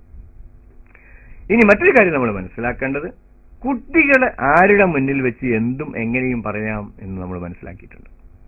ഇത് അബദ്ധമാണ്, തെറ്റാണ്. കുട്ടിക്കും അഭിമാനം പ്രധാനപ്പെട്ടത് തന്നെയാണ്. അവനെ ഒറ്റക്ക് വിളിച്ച് ആണ് കാര്യങ്ങൾ ഉപദേശിച്ചു കൊടുക്കേണ്ടത്. ഇത് നല്ല രക്ഷിതാവാകുന്നതിന്റെ ഭാഗമാണ്. ഇതോടൊപ്പം തന്നെ ഒരു നല്ല രക്ഷിതാവ് ആകുന്നതിന്റെ ഭാഗമായിട്ട് കുട്ടിക്ക് പോഷക ഭക്ഷണങ്ങൾ കൊടുക്കുക എന്നത് പ്രധാനമാണ്. പോഷണം അടങ്ങിയിരിക്കുക അതിന് കുട്ടിക്ക് ശാരീരിക മാനസിക വളർച്ചയ്ക്കാവശ്യമായ, ഉദാഹരണത്തിന് കുട്ടി നല്ല ബുദ്ധിയുള്ളവരാവണമെന്ന് പറഞ്ഞു. കുട്ടി നല്ല ബുദ്ധിയുള്ളവരാണെങ്കിൽ മാതാപിതാക്കളുടെ ബുദ്ധി പ്രധാനമാണെങ്കിലും അതോടൊപ്പം തന്നെ ബുദ്ധിയെ സ്വാധീനിക്കുന്ന ഘടകം എന്താണെന്ന് രക്ഷിതാവ് അറിയണ്ടേ? ബുദ്ധിയെ സ്വാധീനിക്കുന്ന ഘടകങ്ങളിൽ ഭക്ഷണങ്ങളുണ്ട്, പരിശീലനമുണ്ട്, പൈതൃകമുണ്ട്. ഇതെല്ലാം അതിൽപ്പെട്ടതാണ്. ഉദാഹരണത്തിന് ജനിച്ച കുട്ടികൾക്ക് സ്വർണം കൊടുക്കുന്ന ഒരു സംവിധാനം മറ്റു സമുദായത്തിലൊക്കെ കാണുന്നുണ്ട്. വാസ്തവത്തിൽ ബുദ്ധിവികാസത്തിന് വളരെ സാധിക്കും. വയമ്പ് കൊടുക്കുന്ന സംവിധാനം കാണുന്നുണ്ട്, തേൻ കൊടുക്കുന്ന സംവിധാനം കാണുന്നുണ്ട്. ഇത് കുട്ടികൾ കൊടുക്കാവുന്നതാണ്. ഇപ്പൊ ബ്രഹ്മിയുടെ എല്ലാ ഉൽപ്പന്നങ്ങളും ബുദ്ധി വികസിക്കാനും പറ്റുന്നതാണ്. ബുദ്ധി ഉണ്ടാവാനും പഠിക്കണമെങ്കിൽ നല്ല ബുദ്ധി വേണം. ബുദ്ധി എന്ന് പറഞ്ഞാൽ തന്നെ ചില ആളുകൾ പറഞ്ഞിരിക്കുന്നത് എബിലിറ്റി ടു ലേൺ എന്നാണ്, പഠിക്കാനുള്ള കഴിവ് എന്നാണ്. ബുദ്ധിക്ക് മറ്റു ചിലർ നിർവചിച്ചിരിക്കുന്നത് എബിലിറ്റി ടു സോൾവ് പ്രോബ്ലംസ് എന്നാണ്, പ്രശ്നം പരിഹരിക്കാനുള്ള കഴിവ് എന്നാണ് പറഞ്ഞിരിക്കുന്നത്. അപ്പം കുട്ടി ബുദ്ധിയുള്ള കുട്ടിയാവണം എന്ന് ആഗ്രഹിക്കുന്ന രക്ഷിതാവ് എന്ത് ചെയ്യണം? കുട്ടിയെ ബുദ്ധിയെ സ്വാധീനിക്കുന്ന ഘടകങ്ങൾ എന്തൊക്കെയാണ് എന്ന് വ്യക്തമായിട്ട് അറിഞ്ഞിരിക്കണം. അതൊക്കെ എങ്ങനെ പഠിക്കാൻ പറ്റും എന്ന് നിങ്ങൾ എന്നോട് ചോദിച്ചാൽ, ഒന്ന് വായന തന്നെ. ഇഫക്റ്റീവ് പാരന്റിങ് എങ്ങനെ നമുക്ക് നല്ല രക്ഷിതാവാം, അല്ലെങ്കിൽ എനിക്ക് എങ്ങനെ രക്ഷിതാവാം, എങ്ങനെയൊക്കെ പഠിക്കാൻ കഴിയും? ഒന്ന് വായന. പിന്നെ നല്ല രക്ഷിതാവാൻ ഒരുപാട് ക്ലാസുകൾ പല സ്ഥലത്ത് നടക്കുന്നുണ്ട്. അതിനൊക്കെ ഉപരിയായിട്ട് ഹിദായ പോലുള്ള സ്ഥാപനങ്ങൾ എങ്ങനെ നല്ല രക്ഷിതാവാകാമെന്ന ക്ലാസുകൾ നിരന്തരമായി സംഘടിപ്പിക്കണം. ശില്പശാലകൾ, വർക്ക്ഷോപ്പുകൾ, പ്രാക്ടിക്കലോട് കൂടിയത് സംഘടിപ്പിക്കണം. അതിൽ നിന്ന് പങ്കെടുക്കുക എന്നത് നമ്മുടെ ലക്ഷ്യമായി നാം കാണുകയും വേണം. അപ്പോൾ ചുരുക്കത്തിൽ ഞാൻ എന്റെ പ്രസംഗം അവസാനിപ്പിക്കുകയാണ്. ഇതുവരെ പറഞ്ഞതിൽ നിന്ന് എല്ലാ നല്ല രക്ഷിതാവാകുന്നതിനുള്ള മുഴുവൻ പഠിച്ചു കഴിഞ്ഞു എന്ന ധാരണ നിങ്ങൾക്കുണ്ടാവില്ല. ഒരുപാട് പഠിക്കാനുള്ള വലിയൊരു മേഖലയിലേക്ക് ഞാൻ നിങ്ങളെ ശ്രദ്ധ തിരിച്ചുവിടുക മാത്രമാണ് ചെയ്തിരിക്കുന്നത്. ഏതാനും ചില കാര്യങ്ങൾ ഞാൻ സൂചിപ്പിക്കുകയും ചെയ്തു. കൂടുതൽ പഠിക്കാൻ വേണ്ടി കുറെ പുസ്തകങ്ങൾ ഞാൻ നിങ്ങൾക്ക് റെക്കമെൻഡ് ചെയ്തിട്ടുണ്ട്. അത് നിങ്ങൾ വാങ്ങി വായിക്കണം. ഇനി അത് വായിക്കണമെങ്കിൽ അത് എന്ത് വേണം? അങ്ങനെ പുസ്തകങ്ങളുണ്ട് എന്ന് അറിഞ്ഞത് കൊണ്ടൊന്നും നിങ്ങൾ പുസ്തകം വാങ്ങില്ല. ഞാൻ ആദ്യം പറഞ്ഞ മാതിരി അങ്ങനെ പുസ്തകമുണ്ട് എന്ന് ചിലർക്ക് അറിവില്ലാത്ത ഘട്ടത്തിൽ നിന്ന് അറിവ് ഞാൻ നിങ്ങൾക്ക് തോന്നും. നിങ്ങൾക്കത് ബോധ്യപ്പെട്ടിട്ടുണ്ടെങ്കിൽ അത് വാങ്ങുക എന്നൊരു തീരുമാനം നിങ്ങൾ എടുക്കണം. വാങ്ങുക എന്ന കർമ്മം നിങ്ങൾ നടത്തിയെങ്കിലേ പുസ്തകം നിങ്ങൾ വാങ്ങുള്ളൂ. വാങ്ങിക്കഴിഞ്ഞാലോ വായിക്കണമെങ്കിൽ രണ്ടാമത് വേറെ തീരുമാനം എടുക്കണം. വാങ്ങിയത് കൊണ്ട് വായനയാവില്ല. വായിക്കാൻ ഒരു തീരുമാനം. അങ്ങനെ വായിച്ചതിന് അതുകൊണ്ട് മാത്രം കാര്യം നടക്കില്ല. അത് നടപ്പിലാക്കാൻ തീരുമാനം വേറെ എടുക്കണം. അപ്പം പുസ്തകം വാങ്ങാൻ തീരുമാനിക്കണം, അത് വായിക്കാൻ തീരുമാനിക്കണം, വായിച്ച് നടപ്പിലാക്കാൻ തീരുമാനിക്കണം.